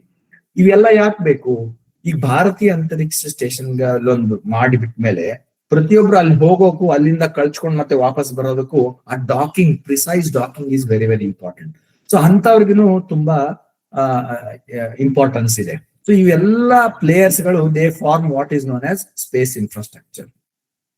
ನಾನು ಮೊದಲೇ ಹೇಳಿದ ಹಾಗೆ ಬೇರೆ ಬೇರೆ ತರದ ರಾಕೆಟ್ಗಳು, ಬೇರೆ ಬೇರೆ ತರಹದ ಕೆಪಾಸಿಟಿಗಳ ರಾಕೆಟ್ಗಳನ್ನ ಯೂಸ್ ಮಾಡ್ತೀವಿ. ಅದನ್ನ ತಗೊಂಡು ಚಿಕ್ಕ ರಾಕೆಟ್ ಇದ್ರೆ ಚಿಕ್ಕ ಸ್ಯಾಟಲೈಟ್ ತಗೊಂಡು ಹೋಗ್ಬೋದು. ದೊಡ್ಡ GSLV Mark 3 ಇದ್ರೆ 4000-5000 ಕಿಲೋಮೀಟರ್ ತಗೊಂಡು ಹೋಗ್ಬೋದು. ಇದ್ರ ಒಳಗಡೆ ಇರೋ ಟೆಕ್ನಾಲಜಿ ಬಗ್ಗೆ ಈಗ ಮಾತಾಡೋದು ಅಪ್ರಸ್ತುತ. ಆದ್ರೆ ನಾನು ಏನ್ ಹೇಳ್ತಾ ಇರೋದಂದ್ರೆ rocket is also another important element of space system. Satellite ಅಂದ್ರೆ ಏನು? ಸ್ಯಾಟಲೈಟ್ ಬೇಸಿಕಲಿ ಯಾವ್ದು ಒಂದು ಚಿಕ್ಕ ಆಬ್ಜೆಕ್ಟ್ ದೊಡ್ಡ ಆಬ್ಜೆಕ್ಟ್ ಸುತ್ತಮುತ್ತ ಓಡಾಡ್ತಾ ಇರುತ್ತೆ, ಅದಕ್ಕೆ ಸ್ಯಾಟಲೈಟ್ ಅಂತೀವಿ. ಈಗ ನಾವು ಮುಂಚೆ ಸ್ಯಾಟಲೈಟ್ ಟೈಮ್ ಅಂತಿದ್ವಿ, ಕೆಂಗೇರಿಗೆ ಅಥವಾ ಯಲಹಂಕಗೆ ಉಪನಗರ ಅಂತಿದ್ವಿ. ಯಾಕಂದ್ರೆ ಅದು ಮೇನ್ ಸೆಂಟ್ರಲ್ ಬೆಂಗಳೂರು ಸುತ್ತಮುತ್ತ ಇರೋದ್ರಿಂದ ಅದಕ್ಕೆ ಉಪನಗರ ಅಂತಿದ್ವಿ. ಅದೇ ರೀತಿ ನ್ಯಾಚುರಲ್ ಸ್ಯಾಟಲೈಟ್ ಅಂದ್ರೆ ನಮ್ ಮೂನ್ ಇದೆ ನೋಡಿ, ಮೂನ್ ಇದೆ ನ್ಯಾಚುರಲ್ ಸ್ಯಾಟಲೈಟ್ ಆಫ್ ಅರ್ತ್. ಈ ನಾವು ಮಾಡ್ತಾ ಇರೋ ಎಲ್ಲ ಸ್ಯಾಟಲೈಟ್ಗಳು ಆರ್ಟಿಫಿಷಿಯಲ್ ಸ್ಯಾಟಲೈಟ್ಗಳು. ಸೊ ಸ್ಯಾಟಲೈಟ್ಗಳು ಡಿಫ್ರೆಂಟ್ ಟೈಪ್ಸ್ ಏನು? ಮಿಲಿಟರಿ ಯೂಸ್ ಮಾಡ್ತೀವಿ, ಸಿವಿಲಿಯನ್ಸ್ ಯೂಸ್ ಮಾಡ್ತೀವಿ, ಖಗೋಳ ಶಾಸ್ತ್ರಕ್ಕೆ ಯೂಸ್ ಮಾಡ್ತೀವಿ, ಭೂ ವೀಕ್ಷಣೆಗೆ ಯೂಸ್ ಮಾಡ್ತೀವಿ, ದೂರ ಸಂವೇದಿ ಉಪಗ್ರಹಗಳಂತೀವಿ. ಆಮೇಲೆ ಇದು ನೆವಿಗೇಷನಲ್ ಸ್ಯಾಟಲೈಟ್ಸ್ ಅಂತೀವಿ. ಆಮೇಲೆ ಹವಾಮಾನ ಪ್ರಿಡಿಕ್ಟ್ ಮಾಡೋ ಸ್ಯಾಟಲೈಟ್ಸ್. ಹೀಗೆ ಸುಮಾರು ತರಹದ ಸ್ಯಾಟಲೈಟ್ ಗಳಿದ್ದಾವೆ. ಮಿಲಿಟರಿ ಸ್ಯಾಟಲೈಟ್ ಗಳಲ್ಲೇನೆ ತುಂಬಾ ಟೈಪ್ಸ್ ಆಫ್ ಇದಾವೆ. ಇವೆಲ್ಲ depending on there complexity 1 kg ಇಂದ 1000, 5000, 8000 kg ವರೆಗೂ ದೊಡ್ಡ ಸುಮಾರು ಗಾತ್ರದ ಸ್ಯಾಟಲೈಟ್ ಗಳಿದ್ದಾವೆ. ಸ್ವಲ್ಪ ಟೈಮ್ ಓಡ್ತಾ ಇರೋದ್ರಿಂದ ಸ್ಕಿಪ್ ಮಾಡ್ತೀನಿ. ಸೊ ಬೇರೆ ಬೇರೆ ಆರ್ಬಿಟ್ ಅಲ್ಲಿ ಬೇರೆ ಬೇರೆ ಸ್ಯಾಟಲೈಟ್ ಕಂಟಿನ್ಯೂಸ್ ಆಗಿ ಕೆಲಸ ಮಾಡ್ತಾ ಇರ್ತವೆ. ಅವು ಭೂಮಿ ಜೊತೆಗೆ ಸಂಪರ್ಕ ಹೊಂದಿರ್ತವೆ. ಅವು ಇಂಟರ್ ಸ್ಯಾಟಲೈಟ್ ಆಲ್ಸೋ ಕೆಲವು ಸಲ ಸಂಪರ್ಕ ಹೊಂದಿರ್ತವೆ. ಇದೆಲ್ಲ ಸೇರಿದ್ರೇನೆ ನಾವು ಒಂದು ಬಾಹ್ಯಾಕಾಶ ವ್ಯವಸ್ಥೆ ಅಂತ ಅನ್ಬೋದು. Multiple satellites operating, multiple transportation, ground terminals, ಇವೆಲ್ಲ ಸೇರಿದ್ರೆ ಅಂಡ್ ಡೌನ್ ಸ್ಟ್ರೀಮ್ ಅಪ್ಲಿಕೇಶನ್ಸ್ ಇವೆಲ್ಲ ಆದ್ರೇನೆ ಅದಕ್ಕೆ ಬಾಹ್ಯಾಕಾಶ ವ್ಯವಸ್ಥೆ ಅಂತೀವಿ.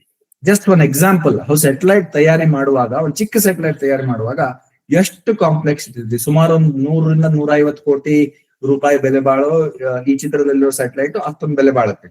Each one of them is extremely expensive and ತುಂಬಾ ಸ್ಪೆಷಲಿಸ್ಟ್ ಬೇಕು. ಯಾವ ತರ ಸ್ಪೆಷಲಿಸ್ಟ್ ಬೇಕು ನಾನು ಲಾಸ್ಟ್ ಸ್ಲೈಡ್ ಅಲ್ಲಿ ಮತ್ತೆ ಹೇಳ್ತೀನಿ. ಆಮೇಲೆ ಇದನ್ನ ನಾನು ಹೇಳ್ದಂಗೆ ಲಾಂಚ್ ವೆಹಿಕಲ್ ಲಾಂಚ್ ಮಾಡ್ಬಿಟ್ರೆ ಅದನ್ನ ಕಂಟ್ರೋಲ್ ಮಾಡೋದ್ರಿಂದನೇ ಎಲ್ಲ ಮಾಡ್ಬೋದು. ಇಲ್ಲೇ ಕುತ್ಕೊಂಡು ಮಾಡ್ಬೇಕು, ನಾನು ಪ್ಲಂಬರ್ ಕಳಿಸ್ತೀನಿ, ಕಾರ್ಪೆಂಟರ್ ಕಳಿಸ್ತೀನಿ ಅನ್ನೋ ಹಾಗಿಲ್ಲ. ಸೊ ಅವ್ನ ಕಂಟ್ರೋಲ್ ಸೆಂಟರ್ ಥ್ರೂ ರಡಾರ್ ಅವೆಲ್ಲ ತುಂಬಾ ಮುಖ್ಯ. ಸುಮಾರು ಸೈಂಟಿಸ್ಟ್ಗಳು, ವಿಜ್ಞಾನಿಗಳು ಈ ಕಂಟ್ರೋಲ್ ಸೆಂಟರ್ ಅಲ್ಲಿ ಕೆಲಸ ಮಾಡಿ ಕರೆಕ್ಟ್ ಆಗಿ ಅಲ್ಲಿ ಏನ್ ನಡೀತಾ ಇರೋದನ್ನ ಇಮ್ಯಾಜಿನ್ ಮಾಡಿ ಕಂಟ್ರೋಲ್ ಮಾಡ್ತಿರ್ತಾರೆ. ಸೊ ಇದನ್ನು ಒಂದು ಬಹು ಮುಖ್ಯ ಅಂಗ ಈ ಬಾಹ್ಯಾಕಾಶ ವ್ಯವಸ್ಥೆಯಲ್ಲಿ. ಕಮ್ಯುನಿಕೇಶನ್ ಸ್ಯಾಟಲೈಟ್ ಸ್ವಲ್ಪ ಸ್ಕಿಪ್. ಆಮೇಲೆ ಸ್ಯಾಟಲೈಟ್ ನಾನು ಹೇಳ್ದಾಗೆ ಕೆಳಗಡೆ ಕುತ್ಕೊಂಡು ಅಂಡರ್ ಸಿ ಇಂದ, ಆಪ್ಟಿಕಲ್ ಫೈಬರ್ ಇಂದ, ಲೋ ಅರ್ತ್ ಆರ್ಬಿಟ್ಸ್ ಇಂದ, ಏರ್ ಕ್ರಾಫ್ಟ್ ಇಂದ ಕಂಟಿನ್ಯೂಸ್ ಆಗಿ ಕಮ್ಯುನಿಕೇಟ್ ಮಾಡ್ತಾ ಇರ್ತೀವಿ. ನಮ್ಗೆ ಗೊತ್ತೇ ಆಗಲ್ಲ. ನಾವು ಸುಮ್ನೆ ಏರೋಪ್ಲೇನ್ ಅಲ್ಲಿ ಹೋದಾಗ ಹೆಂಗಪ್ಪ ಎಲ್ಲ ಬರ್ತಾ ಇದೆ. ಇಸ್ ಆಲ್ ಒಂದ್ 10 ನಿಮಿಷ ಸ್ಯಾಟಲೈಟ್ ಗಳು ಸ್ಟಾಪ್ ಮಾಡಿದ್ರೆ 1-2 ದಿವಸ ನೋಡಿದ್ರಲ್ವ ಏರೋಪ್ಲೇನ್ ಅಲ್ಲಿ ವರ್ಲ್ಡ್ ವೈಡ್ ಕೇಯಾಸ್ ಆಗೋಗಿತ್ತು ಏರ್ಪೋರ್ಟ್ ಅಲ್ಲಿ. ಸೊ ಅಷ್ಟೊಂದು ಡಿಪೆಂಡೆನ್ಸಿ ಇರೋದ್ರಿಂದ ಅದ್ರದ್ದು ರಿಲಯಬಿಲಿಟಿ, ಅದರದ್ದು ಅಪ್ಲಿಕೇಶನ್ಸ್ ತುಂಬಾ ಕ್ರಿಟಿಕಲ್ ಆಗಿರೋದ್ರಿಂದ we need to have multiple satellites, very reliable satellites ಅಂತ. ಟೆಲಿಮೆಡಿಸಿನ್ ಬಗ್ಗೆ ಹೇಳಿದೆ. ಒಂದು ಡಿಸ್ಟ್ರಿಕ್ಟ್ ಹಾಸ್ಪಿಟಲ್ ಕೂತ್ಕೊಂಡು ಡಾಕ್ಟರ್ ಕಂಪ್ಯೂಟರ್ ಮುಂದೆ ಕೂತ್ಕೊಂಡು ಕ್ಯಾಮ್ರಾ ಮುಂದೆ ಕೂತ್ಕೊಂಡು ಪೇಷಂಟ್ ಟೆಸ್ಟ್ ಮಾಡಿದಾಗ ಉಪಗ್ರಹ ಮೂಲಕ ಅದನ್ನ ಸೂಪರ್ ಸ್ಪೆಷಾಲಿಟಿ ಹಾಸ್ಪಿಟಲ್ ಹೋಗಿ ಅಲ್ಲಿ ಡಾಕ್ಟರ್ ಹೇಳಿರೋ ಫೀಡ್ಬ್ಯಾಕ್ ಅನ್ನ ಇವರು ಇಲ್ಲಿ ಮಾಡಿದ್ರೆ this is remote medicine exchange or remote treating of patients is called telemedicine. ಇದು ಭಾರತೀಯ ಅಂತರಿಕ್ಷ ಸ್ಟೇಷನ್ ಮಾಡೆಲ್. ಆಲ್ರೆಡಿ ಇದು ತುಂಬಾ ಕೆಲಸ ನಡೀತಾ ಇದೆ. ನಾವು ನನ್ನ ಕಂಪನಿನಲ್ಲೂ ತುಂಬಾ ಇದಕ್ಕೆ ಆಲ್ರೆಡಿ ಕೆಲಸ ಶುರು ಮಾಡಿದೀವಿ. ಯಾವ ತರ ಪವರ್ ಸಪ್ಲೈ ಬೇಕು, ಯಾವ ತರ ಸೌರವ್ಯೂಹದ ಪವರ್ ಬೇಕು, ಯಾವ ತರ ಎಲೆಕ್ಟ್ರಾನಿಕ್ಸ್ ಬೇಕು, 10, 12, 25 ವರ್ಷ ಇದು ಕೆಲಸ ಮಾಡ್ಬೇಕಾದ್ರೆ ಎಷ್ಟು ರಿಲಯಬಿಲಿಟಿ ಬೇಕು, ಅದ್ರ ಬಗ್ಗೆ ಎಲ್ಲ ನಡೀತಾ ಇದೆ. ಇನ್ನೊಂದು scientific, before I come to defence application, ಸೈಂಟಿಫಿಕ್ಗಳು ಈ ಚಂದ್ರಯಾನ, ಮಂಗಲಯಾನ ಅವೆಲ್ಲ ತುಂಬಾ ಕಾಂಪ್ಲೆಕ್ಸ್. ಇದು ಪ್ರೈವೇಟ್ ಕಂಪನಿಗಳು ಅಥವಾ ಇವ್ರು ಮಾಡೋದಲ್ಲ. ಪ್ರತಿ ದೇಶದಲ್ಲಿ ಗವರ್ಮೆಂಟ್ ಮಾಡೋ ಕೆಲಸ. ಈವನ್ ನಾಸಾನಲ್ಲಿ ಮೂನ್ ಮಿಷನ್, ಮಾರ್ಸ್ ಮಿಷನ್ ಇವೆಲ್ಲ ಮಾಡೋದು ಗವರ್ಮೆಂಟ್. ಇವೆಲ್ಲ ಯಾಕೆ ಬೇಕಾಗುತ್ತೆ? ಒಂದು, ಪ್ರಾಮುಖ್ಯತೆ ತೋರ್ಸೋಕೆ. ಸೆಕೆಂಡು, ಟೆಕ್ನಾಲಜಿ ಡೆಮಾನ್ಸ್ಟ್ರೇಟ್ ಮಾಡೋಕೆ. ಥರ್ಡ್, ಅಲ್ಟಿಮೇಟ್ಲಿ ಅಲ್ಲಿ ಹೋಗಿ ಎಕ್ಸ್ಪೆರಿಮೆಂಟ್ ಮಾಡಿ ಅಲ್ಲಿ ನೀರಿದ್ಯಾ, ಅಲ್ಲಿ ಖನಿಜ ಇದೆಯಾ, ಅಲ್ಲಿ ಸ್ಯಾಂಪಲ್ ತಗೊಂಡ್ ಬರ್ಬೋದಾ, ಇವೆಲ್ಲ ಮಾಡೋಕ್ ಬೇಕು. ಸೊ ಈ ತರ ಸೈಂಟಿಫಿಕ್ ಮಿಷನ್ ಗಳಿಗೆ ಸದ್ಯಕ್ಕೆ ಫಂಡ್ ಮಾಡೋರು ಪ್ರತಿಯೊಂದು ದೇಶದಲ್ಲಿ ಅವರವರ ಗವರ್ಮೆಂಟ್ ಮಾತ್ರ. ಇದು ಪ್ರೈವೇಟ್ ಕಂಪನಿಗಳು ಅಥವಾ ಪ್ರೈವೇಟ್ ಜನರು ಮಾಡೋ ಸ್ಕೋಪ್ ಆಫ್ ವರ್ಕ್ ನಲ್ಲಿ ಇಲ್ಲ ಇರೋದು. ಅಂಡ್ ಇದರಿಂದ ಏನ್ ಹೇಳ್ತೀವಿ ಅಂದ್ರೆ, ಸುಮ್ನೆ ನಾವ್ ಹೇಳ್ತೀವಿ ಚಂದ್ರನ ಹತ್ರ ಹೋದ್ವಿ ಬಂದ್ವಿ, ಅಲ್ಲಿ ಹೋಗೋಕೆ ಪ್ರಿಸೈಸ್ ಆರ್ಬಿಟಲ್ ಮ್ಯಾನ್ಯೂರಿಂಗ್ ಏನಿರ್ತಾವಲ್ಲ, ಅದೇ ಒಂದು ದೊಡ್ಡ flight dynamics, mission computations, mission profile ತುಂಬಾ ತುಂಬಾ ಇಂಪಾರ್ಟೆಂಟ್. ಅದ್ರಲ್ಲಿ ಏನೋ ಎಡವಟ್ಟಾದ್ರೆ ಅದರಿಂದ ಹೊರಗೆ ಬರೋದು ಹೇಗೆ? ತುಂಬಾ ಜನರು, those who are specialized in astronomy, those who are specialized in flight dynamics, those who understand vacuum, ಅವರೆಲ್ಲ ಕಾಂಟ್ರಿಬ್ಯೂಟ್ ಮಾಡಿ ಈ ಮಿಷನ್ ಪ್ರೊಫೈಲ್ಗಳು ತಯಾರಾಗಿರ್ತವೆ. ಇದು ಫಾರ್ ಎಕ್ಸಾಂಪಲ್ ಇದು ಮೂನ್ಗೆ ಹೋಗೋ ಮಿಷನ್, ಇದು ಮಾರ್ಸ್ಗೆ ಹೋಗೋದು. ಅಂಡ್ ಇಲ್ಲಿ ನೋಡಿ, 2013 ಅಲ್ಲಿ ಲಾಂಚ್ ಆದ್ರೆ 2014 ಅಲ್ಲಿ ಮಾರ್ಸ್ಗೆ ಹೋದ್ವಿ ನಾವು. 300 ದಿನ ಬೇಕಾಯ್ತು. ಆ 300 ದಿನ ಸುಮ್ನೆ ಇರ್ಲಿಲ್ಲ. 7 to 8 kilometers per second orbit ಮಾಡಿ ಆ ಸ್ಪೀಡ್ ಅಲ್ಲಿ ಹೋಗ್ತಾ ಇದ್ರೆ 1 ವರ್ಷ, 300 ದಿನ ಬೇಕಾಯ್ತು. So when we are talking about such long distances, precise ಆಗಿ ಎಲ್ಲಿದ್ದೇವೆ, ಯಾವ ಲೊಕೇಶನ್ ಅಲ್ಲಿ ಇದ್ದೇವೆ, ಯಾವ ಓರಿಯೆಂಟೇಶನ್ ಅಲ್ಲಿ ಇದ್ದೇವೆ, ಆ ತರ ಇನ್ಫಾರ್ಮೇಶನ್ ಕೊಡೋ ಸೆನ್ಸರ್ಗಳು ಸಹ ತುಂಬಾ ಮುಖ್ಯ ಕೆಲಸ ಮಾಡ್ತವೆ. ಇದು ನಮ್ದು ಈ ವರ್ಷನೋ ಮುಂದಿನ ವರ್ಷನೋ ಹೋಗೋ, ನಾನ್ ಮೊನ್ನೆ ನೋಡಿದ್ ಅಂತ ಹೇಳಿದ್ರೆ ಬೆಂಗಳೂರಲ್ಲೇ ಇದೆ ಎಲ್ಲ. ನಾವು ಲಕಿಲಿ ನಾವು ಬೆಂಗಳೂರಲ್ಲೇನೆ ಎಲ್ಲ ಇದೆ, ಎಲ್ಲೇ ತಯಾರಾಗೋದಿದು. ಸೊ ಈ ಕ್ಯಾಪ್ಸೂಲ್ ಅಲ್ಲಿ 2 ಜನ ಕೂತ್ಕೊಂಡು ಮೇಲೆ ಹೋಗೋಕೆ ಆಸ್ಪದ ಇದೆ. ಅಲ್ಲಿ ನಾನು ನೋಡ್ ಬಂದೆ, ಕಿಟಕಿ ಮುಖಾಂತರ ನೋಡಿದ್ರೆ ಎಷ್ಟು ಇಕ್ಕಟ್ಟಾದ ಜಾಗ ಇದೆ, ಎಷ್ಟೆಷ್ಟೆಲ್ಲ ಕಾಂಪ್ಲೆಕ್ಸ್ ಎಲೆಕ್ಟ್ರಾನಿಕ್ ಸಬ್ಸಿಸ್ಟಮ್ಗಳು ಒಳಗಡೆ ಇದ್ದೇವೆ. ಇದನ್ನ ಅವನು ಆರಾಮಾಗಿ 23-24 ಡಿಗ್ರೀಸ್ ಏರ್ ಕಂಡೀಷನ್ ಅಲ್ಲಿ ಇವನ್ನ ಈ ಕ್ಯಾಪ್ಸೂಲ್ ಅನ್ನ ಕರ್ಕೊಂಡು ಮಾಡಿ ಹೋಗ್ಬೇಕಾದ್ರೆ ಅದನ್ನ ಟೆಂಪರೇಚರ್, ಪ್ರೆಷರ್ ಹೇಗೆ ಮೇಂಟೈನ್ ಮಾಡ್ಬೇಕು, ಅವೆಲ್ಲ that itself is a big science and an expensive science. I will not speak about ಏನ್ ಮಿಷನ್ ಇದೆ ಅದೆಲ್ಲ. ಸೊ ಬೇಸಿಕಲಿ ಇದಕ್ಕೆಲ್ಲ R&D ಬೇಕು. ಅಂಡ್ ಅರ್ತ್ ಅಬ್ಸರ್ವೇಷನ್ ಮಾಡೋದು ಈ ಮಿಲಿಟರಿಗಳಿಗೆ ತುಂಬಾ ಆಗಿದೆ. ಆಪರೇಷನ್ ಸಿಂಧೂರ್ ಆದಾಗಿಂದ ಈ ಉಪಗ್ರಹಗಳ ಪಾತ್ರ ತುಂಬಾನೇ ಜಾಸ್ತಿ ಆಗೋಗಿದೆ. ಅದಕ್ಕೆ ಹೇಳಿದೆ ನಾನು, ಚೈನಾ 400 ಸ್ಯಾಟಲೈಟ್ ಇಟ್ಕೊಂಡಾಗ ನಾವು 50 ಇಟ್ಕೊಂಡ್ರೆ ಅದು ಸಾಕಾಗಲ್ಲ. ಅದಕ್ಕೆ ಸುಮಾರು 550 ಸ್ಯಾಟಲೈಟ್ 25,000 ಕೋಟಿ ಲಾಸ್ಟ್ ಇಯರ್ ಅಪ್ರೂವ್ ಮಾಡಿದ್ದಾರೆ. 25,000 ಕೋಟಿ 50 ಸ್ಯಾಟಲೈಟ್ಗಳಿಗೆ. ಅಲ್ಲಿ ನಾವೆಲ್ಲ ಬೇರೆ ಬೇರೆ ಇಂಡಸ್ಟ್ರೀಸ್ಗಳು ಕೆಲಸ ಮಾಡ್ತಾ ಇದ್ದೀವಿ. ಅರ್ತ್ ಅಬ್ಸರ್ವೇಷನ್ ಮಾಡೋದಂದ್ರೆ ಏನು? ಒಂದು, ಡೇ ಟೈಮ್ ಕ್ಯಾಮ್ರಾ ತಗೊಳ್ಳೋದು, ಹೈ ರೆಸೊಲ್ಯೂಷನ್ ಪಿಕ್ಚರ್ ತಗೊಳ್ಳೋದು, ಎಲ್ಲಿ ಟ್ಯಾಂಕ್ ಇದೆ, ಎಲ್ಲಿ ಅವನು ಮಿಲಿಟರಿ ವೆಹಿಕಲ್ ಓಡಾಡ್ತಾ ಇದೆ, ಅದನ್ನೆಲ್ಲ ಕಂಡು ಹಿಡಿಯೋದು. ಬಟ್ ಏನಾಗುತ್ತೆ, ಆಪ್ಟಿಕಲ್ ಸ್ಯಾಟಲೈಟ್ಗಳು ಡೇ ಟೈಮ್ ಮಾತ್ರ ಕೆಲಸ ಮಾಡ್ತವೆ, ಎಲ್ಲಿ ಲೈಟ್ ಬೀಳುತ್ತೆ ಅಲ್ಲಿ ಮಾತ್ರ ಕೆಲಸ. ಆದ್ರೆ ರಡಾರ್ ಇಮೇಜಿಂಗ್ ಸ್ಯಾಟಲೈಟ್ಗಳು ಹಗಲು ರಾತ್ರಿ ಏನಿಲ್ದೇನೆ ಅವಕ್ಕೆ. ರಡಾರ್ ಅಂದ್ರೆ ಏನ್ ಗೊತ್ತಾ? ರಡಾರ್ ಇಮೇಜ್ ಅಂದ್ರೆ ಈ ನಾವು ಒಂದು ಇಮ್ಯಾಜಿನ್ ಮಾಡಿ, ಒಂದು ಫೋಟೋ ತೆಗೆದು ಫೋಟೋ ನೋಡೋದಕ್ಕೂ ಅಥವಾ ಎಕ್ಸ್ರೇ ಫೋಟೋ ನೋಡೋದಕ್ಕೂ ಏನ್ ವ್ಯತ್ಯಾಸ? ಎಕ್ಸ್ರೇ ಫೋಟೋ ನೋಡ್ಬೇಕಾದ್ರೆ ಡಾಕ್ಟರ್ ನೋಡ್ಬೇಕಾಗತ್ತೆ.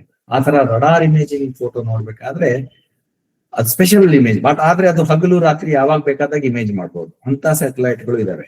ಸೊ ನೋಡಿ ಈ ತರ ಕ್ಲಿಯರ್ ಇನ್ಫಾರ್ಮೇಶನ್ ಬರುತ್ತೆ. ಸೊ ಯಾವ ಟ್ಯಾಂಕ್ ಇದೆ, ಎಲ್ಲಿದೆ, ಯಾವ ಪ್ಲೇನ್ ಇತ್ತು, ನಿನ್ನೆ ಎಲ್ಲಿತ್ತು, ಇವತ್ತು ಎಲ್ಲಿ ಮೂವ್ ಮಾಡಿದ್ದಾರೆ, ವೈರಿ ದೇಶದವರ, ನಮ್ಮವರ, ಎಲ್ಲ ಇನ್ಫಾರ್ಮೇಶನ್ ಗಳನ್ನ ಕೂತ್ಕೊಂಡು ಸ್ಪೈ ಸ್ಯಾಟಲೈಟ್ ಮುಖಾಂತರ ಅಥವಾ ಡಿಫೆನ್ಸ್ ಅಥವಾ ಮಿಲಿಟರಿ ಸ್ಯಾಟಲೈಟ್ ಮುಖಾಂತರ ಪ್ರತಿ ಚಲನವಲನಗಳನ್ನ ನೋಡ್ತಾ ಇರ್ತಾರೆ. ಈಗಾಗಲೇ ನೋಡ್ತಾ ಇರ್ತಾರೆ, ನಮ್ಗೆ ಗೊತ್ತೇ ಇರೋದಿಲ್ಲ. ಬಟ್ ನಮ್ ದೇಶದಲ್ಲೂ ಇದೆ, ನಮ್ದೇ ಸ್ಯಾಟಲೈಟ್ಗಳು ಇದಾವೆ, ನಾವು ಹೈಯರ್ ಮಾಡಿರೋ ಸ್ಯಾಟಲೈಟ್ಗಳು ಇದಾವೆ. ಬಟ್ ಅವೆಲ್ಲ ಮಾಡೋದ್ರಿಂದನೇ ಮೊನ್ನೆ ನಮ್ಗೆ ಕರೆಕ್ಟ್ ಆಗಿ ಈ ಆಪರೇಷನ್ ಸಿಂಧೂರಲ್ಲಿ ಈ ಸ್ಯಾಟಲೈಟ್ ಗಳ ಪಾತ್ರ ತುಂಬಾ ಮುಖ್ಯವಾಗಿತ್ತು. ಎಲೆಕ್ಟ್ರಾನಿಕ್ ವಾರ್ಫೇರ್ ಅಂತೀವಿ. ಈಗಿನ ದಿನ ನಾವು ರಾಮಾಯಣ ಸೀರಿಯಲ್ ನೋಡಿದ್ವಲ್ವಾ, ಮುಂದೆ ನಿಂತು ಈ ಕಡೆ 2 ವೈರಿಗಳು ಮುಂದೆ ನಿಂತು ಬಾಣ ಬಿಟ್ರೇನೆ ಅದು ಯುದ್ಧ. ಈಗ ಅದು ಮುಂದೆ ಫೇಸ್ ಟು ಫೇಸ್ ಬೇಕೇ ಆಗಿಲ್ಲ, ಗನ್ ಬೇಕೇ ಆಗಿಲ್ಲ, ಟ್ಯಾಂಕ್ಸ್ ಬೇಕೇ ಆಗಿಲ್ಲ. ಎಲ್ಲ ನೋಡಿ ಈ ಚಿತ್ರದಲ್ಲಿ ನೋಡಿದ್ರೆ ಪ್ರತಿಯೊಂದನ್ನು ಈ ಇಲೆಕ್ಟ್ರಾನಿಕ್ ಅಥವಾ ಎಲೆಕ್ಟ್ರೋಮ್ಯಾಗ್ನೆಟಿಕ್ ವಿದ್ಯುತ್ ಕಾಂತೀಯ ಅಲೆಗಳ ಮುಖಾಂತರನೇ ನಡೀತಾ ಇದೆ. ಇಲ್ಲಿ ನೋಡಿ ಎಲ್ಲ ರಡಾರ್ಗಳಿದಾವೆ, ಅವು ಕಂಟ್ರೋಲ್ ಮಾಡ್ತಾ ಇದಾವೆ, ಸ್ಯಾಟಲೈಟ್ ಗಳನ್ನ ಲೇಸರ್ ಗಳನ್ನ ಕಿಲ್ ಮಾಡ್ತಾ ಇದಾವೆ. ಆಮೇಲೆ ಎಲ್ಲದ್ರ ಹಿಂದೆ ಇಲ್ಲಿ ಮೇಲೆ ಸ್ಯಾಟಲೈಟ್ ಗಳಿದಾವೆ. ಸೊ ಸ್ಯಾಟಲೈಟ್ ಗಳು, ಏರೋಪ್ಲೇನ್ಗಳು, ಟ್ಯಾಂಕರ್, ಇದು ರಡಾರ್ಗಳು ಎಲ್ಲ ನೆಟ್ವರ್ಕ್ ಮಾಡ್ತಾ ಇರೋ, ಯಾರೋ ಅಲ್ಲಿ ರಿಮೋಟ್ ಒಂದು ಏರ್ ಕಂಡೀಷನ್ ರೂಮ್ ಅಲ್ಲಿ ಕುತ್ಕೊಂಡು ಕಂಟ್ರೋಲ್ ಮಾಡಬಹುದಾದಂತಹ ವಾರ್ಫೇರ್ ಆಗ್ಬಿಟ್ಟಿದೆ ಎಲೆಕ್ಟ್ರಾನಿಕ್ ವಾರ್ಫೇರ್. ಸೊ ಇದರಲ್ಲಿ ಇಲೆಕ್ಟ್ರಾನಿಕ್ಸ್ ನವನಿಗೆ ಪ್ರಾಮುಖ್ಯತೆ ಇದೆ, ಅಲ್ಗಾರಿದಮ್ ಪ್ರಾಮುಖ್ಯತೆ ಇದೆ, IFF ಸಿಗ್ನಲ್ಸ್ ಅಂತ ಇದೆ ನೋಡಿ, ಐಡೆಂಟಿಫಿಕೇಶನ್ ಆಫ್ ಫ್ರೆಂಡ್ ಆರ್ ಫೋ. ಈ ಸಿಗ್ನಲ್ ಬರ್ತಾ ಇರೋದು ನಮ್ಮವನಿಂದಾನೇ ಅಥವಾ ವೈರಿಯಿಂದಾನ, ಅದನ್ನ ಕಂಡು ಹಿಡಿಯೋದು ತುಂಬಾ ಮುಖ್ಯ. ಇಲ್ಲದ್ರೆ ನಮ್ಮವರಿಗೆ ಹೊಡೆದ್ಬಿಟ್ರೆ. ಸೊ ಈ whole future warfare has become electronic warfare. ಯಾರು ಅಲ್ಲಿ ಮುಂದೆ ಹೋಗಿ ಫುಲ್ ಎಕ್ಸ್ಪ್ಲೋಷನ್ ಹಾಕಿ ಮುಂದೆ ಹೋಗಿ ಅವನಿಗೆ ಕೊಂದ್ರೇನೆ ಕೊಂದಂಗಲ್ಲ. ನೀವು ಹ್ಯಾಕ್ ಮಾಡ್ತೀರಾ, ಸ್ಪೂಫ್ ಮಾಡ್ತೀರಾ, GPS ಜಾಮ್ ಮಾಡ್ತೀರಾ, ಎಲ್ಲ ಮಾಡಿದ್ರೆ ಸಾಕು ನಿಮ್ ಸಿಸ್ಟಮ್ಸ್ ಫೇಲ್ ಆಗ್ತವೆ. ಸೊ ಅದು ನಾವು ಮಾಡೋಕೆ ಬರ್ಬೇಕು ಜಾಮು, ನಮ್ ಸಿಸ್ಟಮ್ಗಳು ಜಾಮ್ ಆಗ್ಬಾರ್ದು. ಈ ತರ ಎರಡು ಟೆಕ್ನಾಲಜಿ ನೀವು ಕೇಳಿರ್ಬೋದು. ವೈರಸ್ ಒಂದಿರುತ್ತೆ, ಆಂಟಿ ವೈರಸ್ ಒಂದಿರುತ್ತೆ. ನಾವು ಬೇರೆಯವ್ರದ್ದು ಹಾಳು ಮಾಡ್ಬೇಕು, ಆ ಕೆಪಾಬಿಲಿಟಿ ಇರ್ಬೇಕು. ಬಟ್ ಬೇರೆಯವ್ರು ನಮ್ಮನ್ನ ಹಾಳು ಮಾಡೋಕ್ ಟ್ರೈ ಮಾಡಿದಾಗ ನಾವು ರಗೆಡ್ ಆಗಿರ್ಬೇಕು, ಅದು ಇನ್ನೊಂದು ಕೆಪಾಬಿಲಿಟಿ. ಸೊ ಈ ಎರಡು ಸೈನ್ಸ್ಗಳು ಅಥವಾ ತಂತ್ರಜ್ಞಾನಗಳು ಪ್ಯಾರಲಲಿ ಇದರಲ್ಲಿ ರಿಸರ್ಚ್ ನಡೀತಾ ಇರುತ್ತೆ. ಓಕೆ, ಸೊ ನೆಟ್ ಏನು ಅಂತಂದ್ರೆ basically it is not one ಉಪಗ್ರಹ, ಒನ್ ಸ್ಯಾಟಲೈಟ್ ಅಥವಾ ಒಂದು ವಾಹನ. ತುಂಬಾ it's much more complex, much more lucrative, much more rewarding ಅಂತ ನಾನು ಹೇಳ್ಬಯಸ್ತೀನಿ. ಇನ್ನು ಕೆಲವೊಬ್ಬರಿಗೆ ಪ್ರಶ್ನೆ ಬರ್ಬೋದು, ಯಾರು ನಮ್ಮ ಮನೆಯಲ್ಲಿ ನಮ್ಮ ಮಕ್ಕಳಿದ್ದಾರೆ, ಯಾರು ಈ ಸ್ಪೇಸ್ ಟೆಕ್ನಾಲಜಿನಲ್ಲಿ ಓದ್ಬೋದು, ಕಲಿಬಹುದು ಅಂತ. ಸೊ ಈ ಸ್ಪೇಸ್ ಟೆಕ್ನಾಲಜಿನಲ್ಲಿ ಎಲ್ಲರಿಗೂ ಜಾಗ ಇದೆ. ಸ್ಪೇಸ್ ಬಯಾಲಜಿಸ್ಟ್, ಯಾರೋ ಬಯಾಲಜಿ ಇದ್ದವನಿಗೂ ಸ್ಪೇಸ್ ಬಯಾಲಜಿಸ್ಟ್ ಅಂತ ತಗೋಬಹುದು. ಎಲೆಕ್ಟ್ರಾನಿಕ್ಸ್ ಇಂಜಿನಿಯರ್ ಬೇಕು, ಥರ್ಮಲ್ ಇಂಜಿನಿಯರ್ ಬೇಕು, ಮೆಕ್ಯಾನಿಕಲ್ ಇಂಜಿನಿಯರ್ ಬೇಕು, ಫ್ಲೈಟ್ ಡೈನಾಮಿಕ್ಸ್ ಇಂಜಿನಿಯರ್ ಬೇಕು, ಸಾಯಿಲ್ ಸೈಂಟಿಸ್ಟ್ ಬೇಕು, ಅಗ್ರಿಕಲ್ಚರ್ ಸೈಂಟಿಸ್ಟ್ ಬೇಕು, ಮೆಟೀರಿಯಾಲಜಿಕಲ್ ಡಿಪಾರ್ಟ್ಮೆಂಟ್, ನೀವು ಯಾವುದೇ ಒಂದು ಆಪ್ಟಿಕಲ್ ಇಂಜಿನಿಯರ್ ಬೇಕು. ಎಲ್ಲರಿಗೂ ಇಲ್ಲಿ ಈ ಬಾಹ್ಯಾಕಾಶದಲ್ಲಿ ವ್ಯವಸ್ಥೆನಲ್ಲಿ ಕಾಂಟ್ರಿಬ್ಯೂಟ್ ಮಾಡೋಕೆ ಅವಕಾಶ ಇದೆ. ಅವ್ನು ಸೈಂಟಿಸ್ಟ್ ಇಂಜಿನಿಯರ್ ಆಗಿ ಕಾಂಟ್ರಿಬ್ಯೂಟ್ ಮಾಡ್ಬೋದು, ಬಿಸ್ನೆಸ್ ಆಗಿ ಕಾಂಟ್ರಿಬ್ಯೂಟ್ ಮಾಡ್ಬೋದು, ಆಸ್ಟ್ರೋನಾಟ್ ಆಗಿ ಹೋಗ್ಬಹುದು, ಟೆಕ್ನಿಷಿಯನ್ ಆಗಿ ಕೆಲಸ ಮಾಡ್ಬೋದು. So space is one big race. ಆ ಸ್ಪೇಸ್ ರೇಸ್ ಅಲ್ಲಿ ತುಂಬಾ ಸ್ಯಾಟಲೈಟ್ ಗಳು ಬಂದು ಬೀಳ್ತಾ ಇದಾವೆ. ಅದ್ರ ಬಗ್ಗೆ ಇನ್ನೊಂದು ತುಂಬಾ ಚಾಲೆಂಜಿಂಗ್ ಏರಿಯಾ ಅಂದ್ರೆ space debris. Thousands and thousands of ಈ ಕಚರಗಳಲ್ಲಿ ಸ್ಪೇಸ್ ಅಲ್ಲಿ ಬಿದ್ದಿದ್ದೇವೆ. ಅವ್ನ್ ಹೆಂಗ್ ಕ್ಲೀನ್ ಮಾಡೋದು, ಅವ್ರು ನಮ್ಮನ್ನು ಬಂದು ಟಚ್ ಮಾಡಿ ಹಿಟ್ ಮಾಡದೆ ಇರೋ ಹಾಗೆ ಹೇಗೆ ನಮ್ಮನ್ನ ನಾವು ಪ್ರೊಟೆಕ್ಟ್ ಮಾಡ್ಕೋಬೇಕು ಅಂತ ಅದೊಂದು ಬೇರೆ ಸೈನ್ಸ್ ಆಗ್ಬಿಟ್ಟಿದೆ. ಬಾಹ್ಯಾಕಾಶ ಶಿಲಾಖಂಡ ರಾಶಿಗಳು ಅಂತ ಅದಕ್ಕೆ ಕರೀತಾರೆ, ಡೆಬ್ರೀಸ್. ಬಿಕಾಸ್ ಇಷ್ಟೆಲ್ಲ ಸುಮಾರು 100-200 ವರ್ಷದಿಂದ ಬಿಟ್ಟಿದೀವಲ್ವಾ, ಎಲ್ಲ ಎಲ್ಲಿದಾವೆ ಅಲ್ಲೇ ಓಡಾಡ್ತಾ ಇದಾವೆ. ಕೆಲವೊಂದಷ್ಟೇ ಮಾತ್ರ ಸುಟ್ಟು ಬೂದಿ ಆಗಿದ್ದಾವೆ. ಸೊ ಇವೆಲ್ಲ ರಿಸರ್ಚ್ ಗಳು ಇರೋದ್ರಿಂದ ಬಾಹ್ಯಾಕಾಶ ಬಹುಮುಖ್ಯ ಪಾತ್ರ. ಅದರಲ್ಲಿ ತುಂಬಾ ಎಲಿಮೆಂಟ್ಸ್ ಇದಾವೆ ಅಂತ ನಾನು ಹೇಳ್ಬಯಸ್ತೀನಿ. ಬಾಹ್ಯಾಕಾಶ ಎಲ್ಲರಿಗೂ ಅವಕಾಶಗಳನ್ನ ಒದಗಿಸ್ತಿದೆ. ನಾನು ಇಷ್ಟು ಹೇಳೋಕೆ ಇಷ್ಟಪಡ್ತೀನಿ. Thank you so much and happy to take any questions that.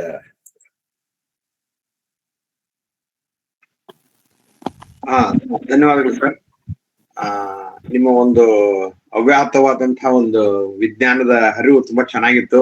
ಹೊಸ ವಿಷಯಗಳನ್ನ ನಮ್ಗೆ ತಿಳಿಸಿದೆ. ಈಗ ನಮ್ಮ ಪ್ರೇಕ್ಷಕರು ಯಾರಾದ್ರೂ ಪ್ರಶ್ನೆಗಳು ಕೇಳಾಗಿದ್ರೆ ಕೇಳಬೇಕು. ಪ್ರಶ್ನೆಗಳು ಸಾಧ್ಯವಾದಷ್ಟು 1 ಅಥವಾ 2 ಮಾತ್ರ ಇರಲಿ. ಮತ್ತು ಪಾಯಿಂಟ್ ಆನ್ಸರ್ ತಗೊಳ್ಳಿ, ಪಾಯಿಂಟ್ ಕ್ವಶನ್ ಇರಲಿ ದಯವಿಟ್ಟು. ಪ್ರಶ್ನೆಗಳನ್ನ ಕೇಳ್ಬೋದು, ಯಾರಾದ್ರೂ ಕೈ ಎತ್ತಿದ್ರೆ ಪ್ರಶ್ನೆಗಳು ಕೇಳ್ಬೋದು.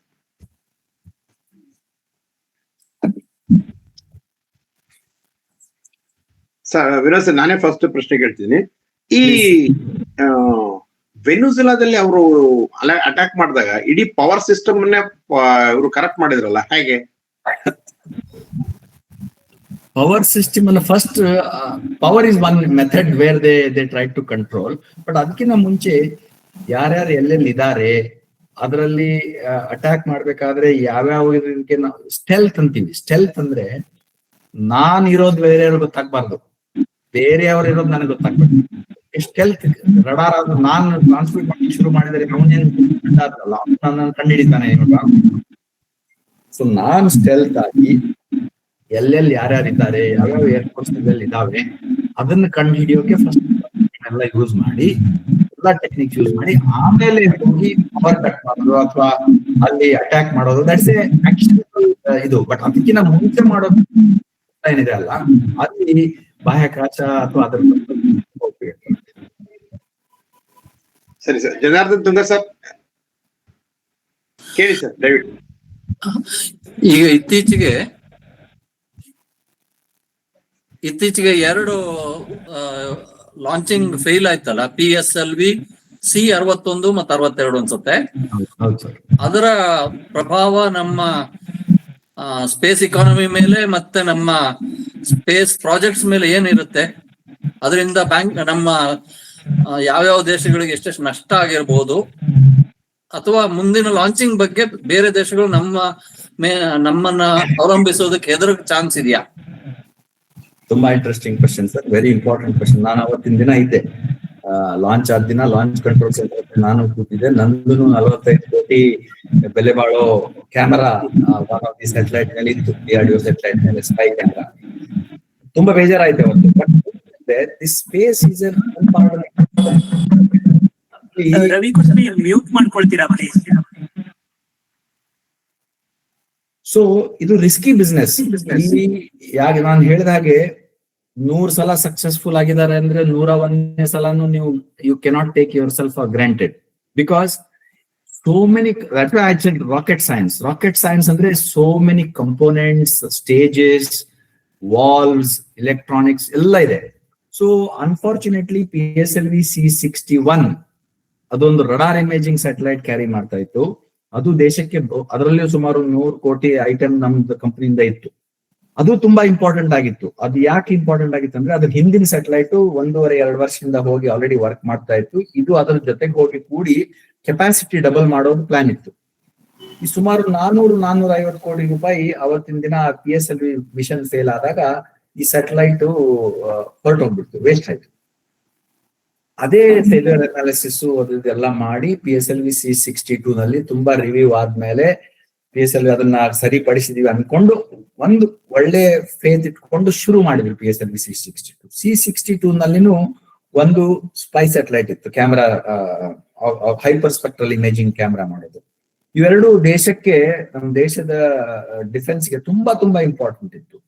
So 2 failure is a very very very very sad thing. But ಅದ್ರದ್ದು ಪರಿಣಾಮ ಏನು ಅಂತ ಹೇಳ್ತೀನಿ. ಒಂದು 2 PSLV ಸುಮಾರು 60 PSLV ಸಕ್ಸಸ್ ಆದ್ಮೇಲೆ 2 PSLV back to back fail ಆದ್ರೆ 2 ವಿಷಯ ಹೇಳುತ್ತೆ. ಒಂದು, ಅಸೆಸ್ಮೆಂಟ್ ಅಥವಾ ಫೇಲ್ಯೂರ್ ಅನಾಲಿಸಿಸ್ ಸರಿ ಆಗಿಲ್ವೋ, ಅಥವಾ ಎರಡನೇದ್ದು ಫೇಲ್ ಆಗಿರೋದು ಬೇರೆ ರೀಸನ್ ಇದ್ರೂ ಈ ಫೇಲ್ಯೂರ್ಗಳು ರಿಪೀಟ್ ಆಗಿದಾವ ಅಥವಾ ಇದರಿಂದ ಏನಾದ್ರೂ ಕಲಿಬಹುದಾ ಅಂತ ತುಂಬಾ ನಾವು 63ನೇ ಸ್ಯಾಟಲೈಟ್ ಕ್ಲಿಯರ್ ಮಾಡಕ್ ಅಷ್ಟು ಈಸಿಯಾಗಿ ಯಾರು ಕ್ಲಿಯರ್ ಮಾಡಲ್ಲ. ಸುಮಾರು ಮತ್ತೆ ಒಂದು 500 ಕೋಟಿ PSLV PSLV C63 ಲಾಂಚ್ ಮಾಡುವಂತ ಯಾರು ಹೇಳಲ್ಲ. ಸೊ ಅದಾಗ್ಬೇಕಾದ್ರೆ ಅದ್ರಾಗಿರೋ ಡಿಲೇಗಳೆಷ್ಟು. So delay is one important thing. ಯಾಕಂದ್ರೆ ಇವತ್ತಿನ ದಿನ ನಾನು ಹೇಳಿದ್ನಲ್ವಾ, ನಮ್ ಪಕ್ಕದ ಫ್ರೆಂಡ್ಗೆ 400 ಸ್ಯಾಟಲೈಟ್ ಇದೆ, ನನ್ನ ಹತ್ರ 50 ಇದೆ. ನನಗೆ ಅರ್ಜೆಂಟ್ ಆಗಿ ನಂಬರ್ ಆಫ್ ಸ್ಯಾಟಲೈಟ್ ಮೇಲೆ ಕಳಿಸ್ಬೇಕಾಗಿದೆ. ಮೇಲೆ ಕಳ್ಸೋರು ಯಾರು? PSLVಗಳು ಅಥವಾ GSLVಗಳು. ಅವನ್ನ ಹೋಲ್ಡ್ ಮಾಡ್ಬಿಟ್ರೆ ಇವೆಲ್ಲ ಸ್ಯಾಟಲೈಟ್ ರೆಡಿ ಆಗಿ ಕೂತ್ರೆ ಅವ್ ಮೇಲೆ ಆಪರೇಷನಲ್ ಆಗೋಕ್ ಸಾಧ್ಯ ಆಗಲ್ಲ. So that is another impact. The third and most important impact is ಈ PSLVಗಳ ಮೇಲೆ ತುಂಬಾ ಬೇರೆ ಬೇರೆ ಕಂಟ್ರಿಗಳಿಂದ ಅವ್ರವ್ರು ಸ್ಯಾಟಲೈಟ್ ಗಳನ್ನ ತಂದಿಟ್ಟಿದ್ರು. ಮೊನ್ನೆ ಲಾಸ್ಟ್ ವೀಕ್ ಸ್ಯಾಟಲೈಟ್ ಅಲ್ಲಿ 17 ಕಂಟ್ರೀಸ್ ತಮ್ದು ಬ್ರೆಜಿಲ್ ಅನ್ನಿ, ಇಂಡೋನೇಷ್ಯಾ ಅನ್ನಿ, ತೈವಾನ್ ಎಲ್ಲರೂ ತಮ್ಮ ಸ್ಯಾಟಲೈಟ್ ತಂದಿಟ್ಟಿದ್ರು. ಆ ಸ್ಯಾಟಲೈಟ್ ಗಳಿಗೆ ಅವರೆಲ್ಲ ಇನ್ಶೂರೆನ್ಸ್ ಕಟ್ಟಿ ತಂದಿಟ್ಟಿರ್ತಾರೆ. ಒಂದ್ PSLV 60 ಬಾರಿ ಕಂಟಿನ್ಯೂಸ್ ಆಗಿ ಸಕ್ಸಸ್ ಆಗಿದೆ ಅಂದ್ರೆ ಅದ್ರದ್ದು ಇನ್ಶೂರೆನ್ಸ್ ವ್ಯಾಲ್ಯೂ ಕಮ್ಮಿ ಇರುತ್ತೆ, ಇನ್ಶೂರೆನ್ಸ್ ಪ್ರೀಮಿಯಂ ಕಮ್ಮಿ ಇರುತ್ತೆ. ಈಗ ಸಡನ್ ಆಗಿ 2 ಫೇಲ್ ಆದ್ಮೇಲೆ ಇನ್ಶೂರೆನ್ಸ್ ಪ್ರೀಮಿಯಂ ಜಾಸ್ತಿ ಆಗುತ್ತೆ. ಇನ್ಶೂರೆನ್ಸ್ ಪ್ರೀಮಿಯಂ ಜಾಸ್ತಿ ಆದ್ರೆ PSLV ಚೀಪಾ ಅಥವಾ ಇಲಾನ್ ಮಸ್ಕ್ ಚೀಪಾ ಅಂದ್ಬಿಟ್ಟು ಜನ ಅಲ್ಲಿ ಹೋಗೋಕೆ ಶುರು ಮಾಡ್ತಾರೆ. ಸೊ ಇದು ಒಂಥರ, if you look at it from technology angle it's bad. If you look at it from reliability, what is wrong? Most importantly ಇದು ನಮ್ಗೊಬ್ಬರಿಗೆ ಆಗಿಲ್ಲ, ಜಗತ್ನಲ್ಲಿ ತುಂಬಾ ಜನರಿಗೆ ಎಷ್ಟೋ ಸಲ ಜಪನೀಸ್ ಕಂಡು ಹಿಡಿದಿದ್ದಾರೆ. ಎಲ್ಲರಿಗೂ failures are a part of this game. This is the most risky game.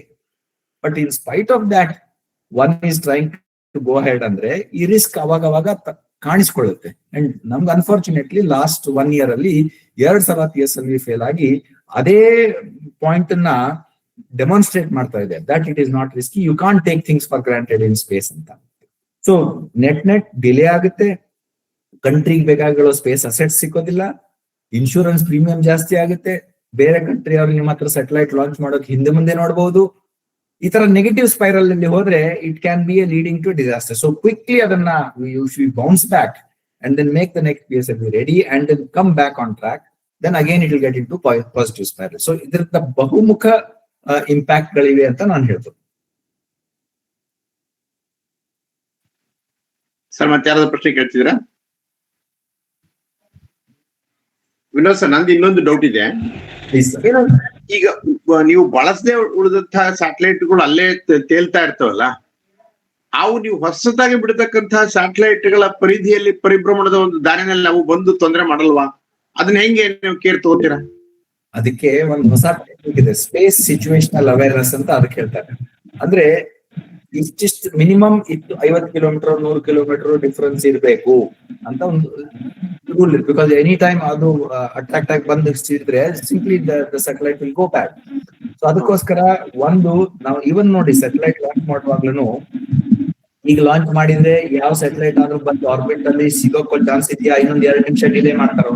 ಯಾಕಂದ್ರೆ ಇದನ್ನ ನಮ್ಮ ಅಲ್ಲಿ ಹೋಗಿ ಬಿಟ್ಟಾಗ ಟೈಮ್ ಅಲ್ಲಿ ಯಾವ್ದಾದ್ರು ಅಲ್ಲಿ ಬೇರೆ ಸೆಟ್ಗಳು ಬರೋದು, ಅದು ಒಂದು.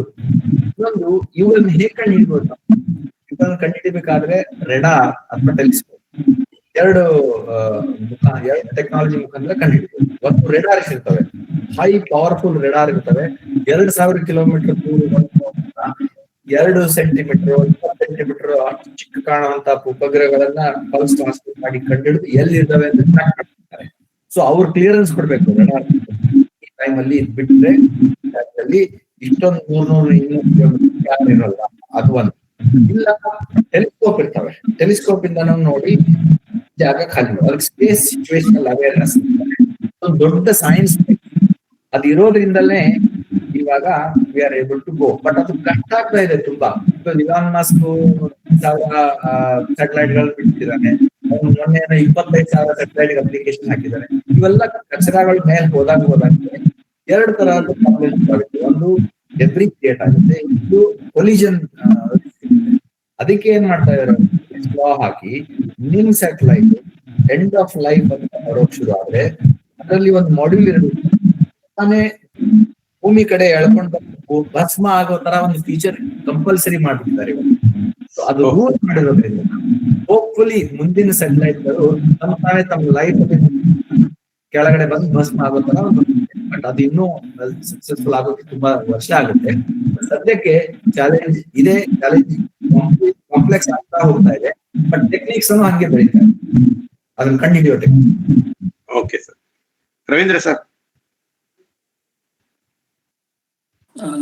ರವಿ ಈಗ ಒಂದೇ ಒಂದು ಮೈಕ್ 2 ಉಡಾವಣೆಗಳು. Hello yes sir. ಹಲೋ ಕೇಳಿಸ್ತಾ ಇದೆಯಾ? ಹಲೋ, ಈಗ ಒಂದ್ರಿಂದ ಒಂದು 2 ಉಡಾವಣೆಗಳು ವಿಫಲವಾದಾಗ ಅದನ್ನ ಸರಿಯಾಗಿ ವಿಶ್ಲೇಷಣೆ ಮಾಡಿ ನಾವು ಮುಂದಿನಕ್ಕೆ ಲಾಂಚ್ ಮಾಡಬೇಕಾಗಿತ್ತು. ಅಂದ್ರೆ ಇಸ್ರೋ ಮೇಲೆ ಒಂದು ಗುರುತರವಾದ ಅಪವಾದ ಇವಾಗ ಎಲ್ಲ ಕಡೆ ಬರ್ತಾ ಇದೆ. ಯಾಕಂದ್ರೆ ಅದು ಮೊದಲನೇದು ಫೇಲ್ಯೂರ್ ಏನಾಯ್ತು, ಅದನ್ನ ಸರಿಯಾಗಿ ವಿಶ್ಲೇಷಣೆ ಮಾಡದೆ 2ನೇದಕ್ಕೆ ಲಾಂಚ್ ಮಾಡಕ್ ಹೋದ್ರು. ಮೊದಲನೇದಲ್ಲಿ ಆಗತಕ್ಕಂಥ ವೈಫಲ್ಯಗಳನ್ನ ಸರಿಯಾಗಿ ಅನಲೈಸ್ ಮಾಡ್ಲಿಲ್ಲ ಅಂತೇಳಿ ಇದು ಸಾಮಾನ್ಯ ಜನರ ಮನಸ್ಸಿನಲ್ಲಿ ಮೂಡಿರ್ತಕ್ಕಂಥ ವಿಚಾರ. ಎಷ್ಟು ಮಟ್ಟಿಗೆ ಇದು ಸತ್ಯ, ಮತ್ತೆ ಈ ವೈಫಲ್ಯಗಳನ್ನ ಯಾಕೆ ಸಾರ್ವಜನಿಕವಾಗಿ ಫೇಲ್ ಆಗಿದೆ, ನಾವು ಸರಿ ಮಾಡ್ಕೊಂಡಿದ್ವಿ ಅಂತ ಇಸ್ರೋ ಹೇಳೋದಿಲ್ಲ. ಅದು ಜಪನೀಸ್ ನೋಡಿದ್ರೆ ಅವ್ರ ಫೇಲ್ಯೂರ್ ಅನಾಲಿಸಿಸ್ ರಿಪೋರ್ಟ್ ಪ್ರತಿಯೊಂದನ್ನ ಜನರ ಮುಂದೆ ಬಿಟ್ಬಿಡ್ತಾರೆ. Full details are available. Sometimes because of classified reasons ಇಟ್ಟಿರಲ್ಲ ನಮ್ PSLV ನಲ್ಲಿ, ಅಥವಾ ಅದರಿಂದ ಹೇಳ್ಕೊಟ್ರೆ ಈ ಫುಟೇಜ್ ಫೇಲ್ ಆಯ್ತು ಅಥವಾ ಈ ಟೆಕ್ನಿಕ್ ಉಪಯೋಗಿಸಿದ್ವಿ ಅನ್ನೋ ಗೊತ್ತಾಗುತ್ತೆ ಅಂತ ಬಟ್ ಹೇಳ್ಬಾರ್ದು ಅನ್ನೋ ತಪ್ಪು. ಹೇಳಲೇಬೇಕು. ಬಿಕಾಸ್ ಟುಡೇ 1 minute ನಾಡಗೌಡ ಇಲ್ಲಿ ಕೆನ್ ಐ ಇಂಟರ್ವೇನ್? ನಾನು ಈ UR ರಾವ್ ಉಪಗ್ರಹ ಕೇಂದ್ರದಲ್ಲಿ ಸಹ ನಿರ್ದೇಶಕ ಇದ್ದೀನಿ. ದಯವಿಟ್ಟು ಅತಿಥಿಗಳಿಗೆ ಮಾತಾಡ ಮುಗಿಸ್ಲಿ, ಆಮೇಲೆ ನೀವು ನಿಮ್ಮ ಎಕ್ಸ್ಪ್ಲೇಷನ್ ಹೇಳಿ ಸರ್. ನಾಡಗೌಡ ಅವ್ರನ್ನ ಇಂಟ್ರೊಡ್ಯೂಸ್ ಮಾಡ್ತಾರೆ. ನಾಡಗೌಡ ಸಾರಿ ಓಕೆ. ನಾಡಗೌಡ ಅವರು ನನ್ನ ಕ್ಲೋಸ್ ಫ್ರೆಂಡು. ಉಪಗ್ರಹ ಕೇಂದ್ರದಲ್ಲಿ he is associate director. He is the biggest authority that one can have in this group. He is the complete authority and completely about 36 years in space. And ಅವರಿಂದನೇ ಬರ್ಲಿ, ಅವ್ರು correct ಆಗಿ analyse ಮಾಡಿ ಹೇಳ್ತಾರೆ. I am very happy you are there. That is why ಈ ಪ್ರಶ್ನೆಗೆ ನಾನು interview ಮಾಡಿದೆ. ಯಾಕಂದ್ರೆ ಇದು ಅನಾಲಿಸಿಸ್ ನಾವು ದೇಶದ ಮುಂದೆ ವಿವರಣೆ ಕೊಡಬಾರ್ದು ಅಂತಲ್ಲ, ನಮ್ಗೇನೆ ಇನ್ನೂವರೆಗೆ ತಿಳಿದಿಲ್ಲ ನಿಜವಾದ ಅದರ ಕಾರಣ ಏಕೆ ಫೇಲ್ಯೂರ್ ಆಯ್ತು ಅಂತ.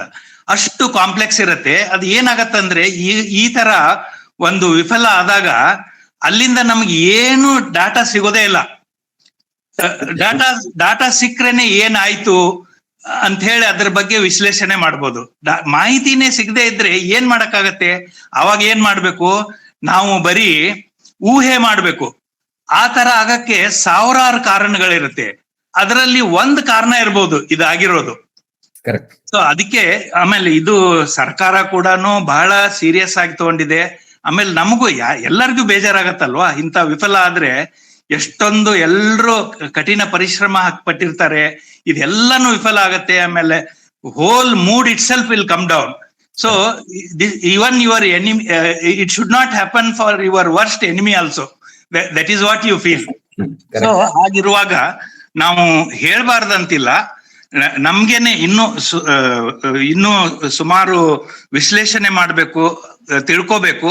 ಆಮೇಲೆ ವಿನೋದ್ ಅವ್ರು ಹೇಳಿದಾಗೆ ಕೆಲವು ಪ್ರೋಟೋಕಾಲ್ಗಳು ಇರುತ್ತೆ ಗೌರ್ಮೆಂಟ್ ಅಲ್ಲಿ. ಏನನ್ನ ಬಹಿರಂಗ ಪಡಿಸ್ಬೇಕು, ಏನನ್ನು ಒಳಗಡೆನೆ ಇಟ್ಕೋಬೇಕು.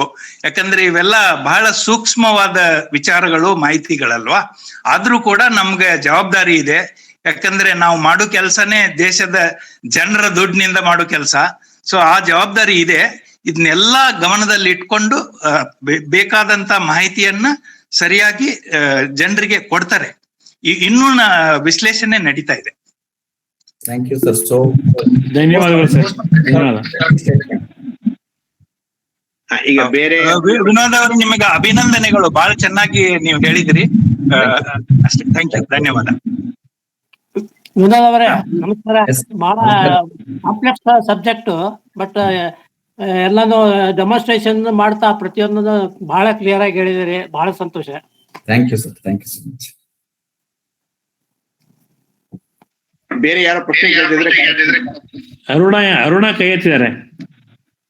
Arun sir, okay. Arun sir please ಕೇಳಿ. ನಮಸ್ಕಾರ ಸರ್. ಇವತ್ತು ನೀವು ತಿಳಿಸಿದ ವಿಚಾರಗಳೆಲ್ಲ ಬಹಳ ಚೆನ್ನಾಗಿ ಮನದಟ್ಟಾಯ್ತು. ಬಹಳ ಸುಲಲಿತವಾಗಿ ನಮ್ಮಂತವ್ರಿಗೂ ಅರ್ಥ ಆಗೋ ರೀತಿ ಹೇಳೋದಕ್ಕೆ ಮೊದಲಾಗಿ ನಿಮ್ಗೆ ಅಭಿನಂದನೆಗಳು. ನನ್ನ ಪ್ರಶ್ನೆ ಒಂದೇ. ಈಗ ತುಂಗಾ ಅವರು ಕೇಳಿದ್ದಕ್ಕೆ ನೀವು ಮತ್ತು ನಾಡಗೌಡರು ಬಹಳ ಚೆನ್ನಾಗಿ ಉತ್ತರ ಕೊಟ್ಟಿದ್ದೀರಿ. ಹೀಗಾಗಿ ನಮ್ಮ ಬಾಹ್ಯಾಕಾಶ ಕ್ಷೇತ್ರದ ಯಾವ್ಯಾವ ಪ್ರೋಗ್ರಾಮ್ ಅಲ್ಲಿ ಇವಾಗ ಸ್ವಲ್ಪ ಹಿನ್ನಡೆ ಆಗಿರೋದ್ರಿಂದ ನಮ್ಮಲ್ಲಿ ತಯಾರಾದಂತ ಉಪಗ್ರಹಗಳನ್ನ ಬೇರೆ ದೇಶದ ಮೂಲಕ ಉದಾಹರಣೆ ಮಾಡುವಂತಹ ಒಂದು ಪರಿಸ್ಥಿತಿ ಇದೆಯಾ? ಅದನ್ನ ನಾವು ಮಾಡ್ತೀವ? ನಮ್ಮಲ್ಲಿ ಅದು ನಮ್ಮ ಇಂಡಿಯಾದಲ್ಲೇ ಮಾಡ್ಬೇಕು ಅಂತಿದ್ಯಾ, ಅಥವಾ ಬೇರೆ ದೇಶಗಳಲ್ಲೂ ಕೂಡ ಅವರು ನಮ್ಮಲ್ಲಿ ಬಂದ ಹಾಗೆ ಮಾಡುವಂತಹ ಒಂದು ಸಾಧ್ಯತೆಗಳಿದೆಯಾ ಅನ್ನೋದನ್ನ ತಿಳ್ಕೊಳಕ್ ಇಷ್ಟಪಡ್ತೀನಿ. ಸರಿ, ಕರೆಕ್ಟ್. Very good question. ಎರಡು ವಿಷಯ. ನಾವು ಕೇಪಬಲ್ ಇಲ್ಲದೆ ಇರುವಾಗ ಫಸ್ಟ್ ಎಷ್ಟೋ ಸ್ಯಾಟಲೈಟ್ ಗಳು ನಾವು ಬೇರೆ ದೇಶದಿಂದಾನೇ ಲಾಂಚ್ ಮಾಡ್ತಾ ಇದ್ವಿ. ಫಸ್ಟ್ ಸ್ಯಾಟಲೈಟ್ ಏರಿಯಾನ್ ಸ್ಪೇಸ್ ಅಥವಾ ರಷ್ಯಾದಿಂದ, ಅಲ್ಲಿಂದಾನೇ ಮಾಡ್ತಾ ಇದ್ವಿ. ಯಾವಾಗ ನಮ್ಮ ಸೆಲ್ಫ್ ಕೆಪಬಿಲಿಟಿ ಜಾಸ್ತಿ ಆಗ್ತಾ ಬಂತು ಅವಾಗಿಂದ ನಾವು ಸ್ಟಾಪ್ ಮಾಡಿದೀವಿ. ಇನ್ನೂ ಯಾವ್ದಾದ್ರು ಲಾಸ್ಟ್ 2-3 years ವರೆಗೂ ಯಾವ್ದಾದ್ರು ಒಂದ್ ಸ್ಯಾಟಲೈಟ್ 5,000 kg 6,000 kg ಬಂದ್ರೆ ಅದನ್ನ ಇನ್ನೂ ನಾವು ಬೇರೆ ದೇಶಕ್ಕೆ ಕರ್ಕೊಂಡು ಹೋಗುವ. I think last year only ಒಂದು ಸ್ಪೇಸ್ ಎಕ್ಸ್ ಇಂದಾನೇ ಲಾಂಚ್ ಮಾಡಿದ್ವಿ. ಇದರಲ್ಲಿ ತಪ್ಪೇನಿಲ್ಲ. ಅಮೆರಿಕ ಇಷ್ಟೊಂದು ಸಾರ್ವಭೌಮತ್ವವನ್ನು ಪಡೆದ್ರು ಲಾಸ್ಟ್ ಮಂತ್ ಅಲ್ಲಿ ಬ್ಲೂ ಬರ್ಡ್ ನ ಹಾರಿಸಿದ್ದು ಇಂಡಿಯಾದಿಂದ. Because this is commercial reasons, technical reasons. So there is nothing wrong. It's a business at the end of the day. But ಯಾವ ತರಹದ ಉಪಗ್ರಹಗಳನ್ನ ಬೇರೆ ದೇಶದಿಂದ ಲಾಂಚ್ ಮಾಡಿದ್ರೆ ನಮ್ಮ ದೇಶಕ್ಕೆ ಸೆಕ್ಯೂರಿಟಿಗೆ, ಡಿಫೆನ್ಸ್ ಸೆಕ್ಯೂರಿಟಿಗೆ ಧಕ್ಕೆ ಆಗಬಾರ್ದು ಅಂತದ್ಗಳನ್ನ ಮಾತ್ರ ಕಮ್ಯುನಿಕೇಶನ್ ಸ್ಯಾಟಲೈಟ್ ಲಾಂಚ್ ಮಾಡಿದ್ರೆ ಏನು ತಪ್ಪಿಲ್ಲ. ಬಿಕಾಸ್ ನಮ್ಮ ಡಿಫೆನ್ಸ್ಗೋಸ್ಕರ ನಾವು ಮಾಡ್ತಾ ಇರೋ ಕೆಲವು ಸ್ಯಾಟಲೈಟ್ ಗಳನ್ನ ಲಾಂಚ್ ಮಾಡೋದು, ಬೇರೆ ದೇಶದಿಂದ ಲಾಂಚ್ ಮಾಡೋದು not advisable and we will not do when there is a capability. When there is no capability we will worry about it. So even when Chandrayaan Mangalyaan ಎಲ್ಲ ಮಾಡ್ತಾ ಇರುವಾಗ ಬೇರೆ ದೇಶದ ಜೊತೆಗೆ ಕೋಆಪರೇಷನ್ ಇಲ್ದೇನೆ ಮಾಡಕ್ ಆಗಲ್ಲ. ಅವ್ರದ್ದು ರಡಾರ್ ಸ್ಟೇಷನ್ ಬೇಕು, ಅವ್ರ ಟ್ರ್ಯಾಕಿಂಗ್ ಸ್ಟೇಷನ್ ಬೇಕು. ನಾವ್ ಒಂಥರ ಕ್ಯಾಲ್ಕುಲೇಟ್ ಮಾಡ್ತಾ ಇರುವಾಗ ನಾವು ಅಮೆರಿಕ ಜೊತೆಗೆ ಸಂಬಂಧ ಇಟ್ಕೊಂಡು ಅವ್ರನ್ನು ಕ್ಯಾಲ್ಕುಲೇಟ್ ಮಾಡಿ ನಾವು ಮಾಡ್ತಾ ಇರೋದು ಸರಿನಾ, ನಾವು ಹೋಗ್ತಾ ಇರೋದು ಮಾರ್ಕ್ಸ್ ಕಡೆ ಹೋಗ್ತಾ ಇರೋ ಆರ್ಬಿಟ್ ಪೊಸಿಷನ್ ಸರಿನಾ, ಇವೆಲ್ಲ ನಡೀತಾನೆ ಇರ್ತವೆ. ಇವೆಲ್ಲ they can't happen. Even they will ask us. ನಮ್ದು ಟ್ರ್ಯಾಕಿಂಗ್ ಸೆಂಟರ್ ಯೂಸ್ ಮಾಡ್ತಾರೆ. So this are all part of international space cooperation. ಆದ್ರೆ ಮಾಡಬಾರ್ದು ಅಂತ ಏನಿಲ್ಲ. ಕಮರ್ಷಿಯಲ್ ರೀಸನ್ಸ್ ಮಾಡ್ಬೋದು, ಸ್ಪೀಡ್ ರೀಸನ್ಸ್ ಮಾಡ್ಬೋದು, ಬಟ್ ಕೆಲವೊಂದು ರೀಸನ್ ತಡವಾದ್ರೂ ನಮ್ಮ ದೇಶದ ಬೇಕಾಗಿರೋ ಉಪಗ್ರಹಗಳನ್ನ ನಾವೇ ಲಾಂಚ್ ಮಾಡ್ಬೇಕು ಅನ್ನೋ ಏನ್ ರೂಲ್ಸ್ ಏನಿದಾವಲ್ಲ, ಅದರಿಂದ ನಾವೇನ್ ಮಾಡಬೇಕು. ಅಲ್ಲಿ ಈ ಸ್ಯಾಟಲೈಟ್ ಗಳು ಡಿಲೇ ಆದ್ರೆ ನಮ್ಗೆ ತುಂಬಾ ಕಷ್ಟ ಆಗುತ್ತೆ. ಕಮ್ಯುನಿಕೇಶನ್ ಸ್ಯಾಟಲೈಟ್ ಇದ್ರೆ ಎಲ್ಲಿ ಬೇಕಾದ್ರೆ ನಾವು ಲಾಂಚ್ ಮಾಡ್ಕೊಂಡ್ ಬರ್ಬೋದು. ಧನ್ಯವಾದ sir. Thank you sir. Sir ಮತ್ತೆ ಯಾರಾದ್ರೂ ಕೇಳೋದಿದೆಯಾ? ಓಕೆ, ನಾನು ಕಾರ್ಯಕ್ರಮದ ಕೊನೆಯ ಭಾಗವಾದ ಒಂದಾರ್ಪಣೆಗೆ ಬರ್ತಾ ಇದ್ದೀನಿ. ವಿನೋದ್ ಸರ್, ವಿಷಯ ಬಹಳ ಗಹನವಾದ್ರು ನೀವು ಸಾಧ್ಯವಾದಷ್ಟು ಕನ್ನಡದಲ್ಲೇ ನೀವು ನಿಮ್ಮ ವಿವರಣೆಯನ್ನು ಕೊಟ್ರಿ. ಹೇಳಿದ್ರಿ ನಾನು ಇಂಗ್ಲಿಷ್ ಅನಿವಾರ್ಯವಾದ್ರೆ ಹೋಗ್ತೀನಿ ಅಂತ, ಬಟ್ ಎಲ್ಲೂ ಹೋಗ್ಲಿಲ್ಲ. 2-3 ಸೆಂಟೆನ್ಸ್ ಅಷ್ಟೇ ಬಳಕೆ ಮಾಡಿ ಎಲ್ಲವನ್ನೂ ಅಚ್ಚ ಕನ್ನಡದಲ್ಲಿ ನಮ್ಗೆ ಎಲ್ಲವನ್ನೂ ತಿಳಿಸಿರಿ. ತುಂಬಾ ಸಂತೋಷ. ಮತ್ತು ವಿಜ್ಞಾನದ ವಿಷಯ, ಅದರಲ್ಲೂ ಈ ಸ್ಪೇಸ್ ಬಗ್ಗೆ ಹೇಳ್ಬೇಕಾದ್ರೆ ಕನ್ನಡದಲ್ಲಿ ಹೇಳೋದು ಬಹಳ ಕಷ್ಟ. ಆದ್ರೆ ಅದನ್ನು ಸಾಧಿಸಿ ನಮ್ಮೆಲ್ಲರಿಗೂ ಮನಮೆಚ್ಚುವಂತೆ ನಿಮ್ಮ ಒಂದು ಭಾಷಣವನ್ನ ಪ್ರಸ್ತುತಪಡಿಸಿದ್ದೀರಿ ಚಿತ್ರಗಳ ಮೂಲಕ. ನಿಮಗೆ ನಮ್ಮ ಸಭೆಯ ಪರವಾಗಿ, ನಮ್ಮೆಲ್ಲ ಸದಸ್ಯರ ಪರವಾಗಿ ಹೃತ್ಪೂರ್ವಕವಾದ ಧನ್ಯವಾದಗಳನ್ನ ಅರ್ಪಿಸ್ತಾ ಇದ್ದೀನಿ. ನಿಮ್ಮ ಜೊತೆಗೆ ವರ್ಷಾ ಮೇಡಮ್ ಕೂಡ ಬಂದಿದ್ರಲ್ಲ, ಅವ್ರಿಗೂ ಕೂಡ ನಮ್ಮ ಒಂದು ವೇದಿಕೆ ಪರವಾಗಿ ಧನ್ಯವಾದಗಳನ್ನ ಅರ್ಪಿಸ್ತೇವೆ. ನಾಡಗೌಡರು ಕೂಡ ಒಂದು ಎಕ್ಸ್ಪ್ಲನೇಷನ್ ಕೊಟ್ಟಿದ್ದಾರೆ, ಅವ್ರಿಗೂ ನಾವು ಧನ್ಯವಾದಗಳನ್ನ ಅರ್ಪಿಸ್ತಾ ಇದ್ದೀವಿ. ಇವತ್ತಿನ ಕಾರ್ಯಕ್ರಮದ ಒಂದು ರೆಕಾರ್ಡಿಂಗ್ ನಿರ್ವಹಣೆಯನ್ನು ಗುರುಪ್ರಸಾದ್ ಅವರು ಒತ್ತುಕೊಂಡಿದ್ದಾರೆ, ಅವ್ರಿಗೂ ನಾವು ವೇದಿಕೆಯ ಪರವಾಗಿ ಧನ್ಯವಾದಗಳನ್ನ ಅರ್ಪಿಸ್ತೀನಿ. ನನಗೆ ಇವತ್ತು ನಾನು ಹುಬ್ಳಿಯಲ್ಲಿ ಇರೋದ್ರಿಂದ ನನಗೆ ಕಮ್ಯುನಿಕೇಶನ್ ಸರಿ ಇರಲ್ಲ ಅಂತ ಹೇಳಿ ಇಬ್ಬರು ಸ್ಟ್ಯಾಂಡ್ ಬೈ ಇಟ್ಕೊಂಡಿದ್ದೆ ನಾನು. ಈ ಸ್ಯಾಟಲೈಟ್ ಲಾಂಚರ್ ಇನ್ನೆರಡು ಸ್ಯಾಟಲೈಟ್ ಇರಲಿ ಅಂತ ಗುರುರಾಜ್ ಶಾಸ್ತ್ರಿಗಳು ಮತ್ತು ರಾಧಿಕಾ ಮೇಡಮ್ ಅವರು ನನ್ನ ಕರೆಗೆ ಹೋಗೊಟ್ಟು ಬೇರೆ ಕಾರ್ಯಗಳನ್ನ ಬಿಟ್ಟು ಇಲ್ಲಿ ಜಾಯ್ನ್ ಆಗಿದ್ದಾರೆ. ಅವ್ರಿಗೂ ಧನ್ಯವಾದಗಳನ್ನ ಅರ್ಪಿಸ್ತಾ ಇದ್ದೀನಿ. ಮತ್ತು ತಮ್ಮೆಲ್ಲ ಕೆಲಸ ಕಾರ್ಯಗಳ ಹೊರತಾಗಿಯೂ ಬಂದು ಇಲ್ಲಿ ನೀವು ನಮ್ಮ ಒಂದು ಈ ಕನಸಿನ ಪ್ರೋಗ್ರಾಮ್ ನಲ್ಲಿ ಭಾಗವಹಿಸಿದ್ದೀರಿ. ಪ್ರತಿ ತಿಂಗಳು ನಿಮ್ಮ 1 ಅಥವಾ 2 ಗಂಟೆನ ನಮ್ಮ ಈ ತಿಂಗಳ ಬೆಳಗ್ಗೆ ಕೊಡ್ಬೇಕು ಅಂತ ನಿಮ್ಮೆಲ್ಲರೂ ಕೇಳ್ಕೊತಾ, ನೀವು ಬಂದಿದ್ದಕ್ಕೆ ಧನ್ಯವಾದಗಳು ತಿಳಿಸ್ತಾ ಈ ಕಾರ್ಯಕ್ರಮವನ್ನ ಮುಕ್ತಾಯ ಮಾಡ್ತಾ ಇದ್ದೀನಿ. ಧನ್ಯವಾದಗಳು ಸರ್. Thank you.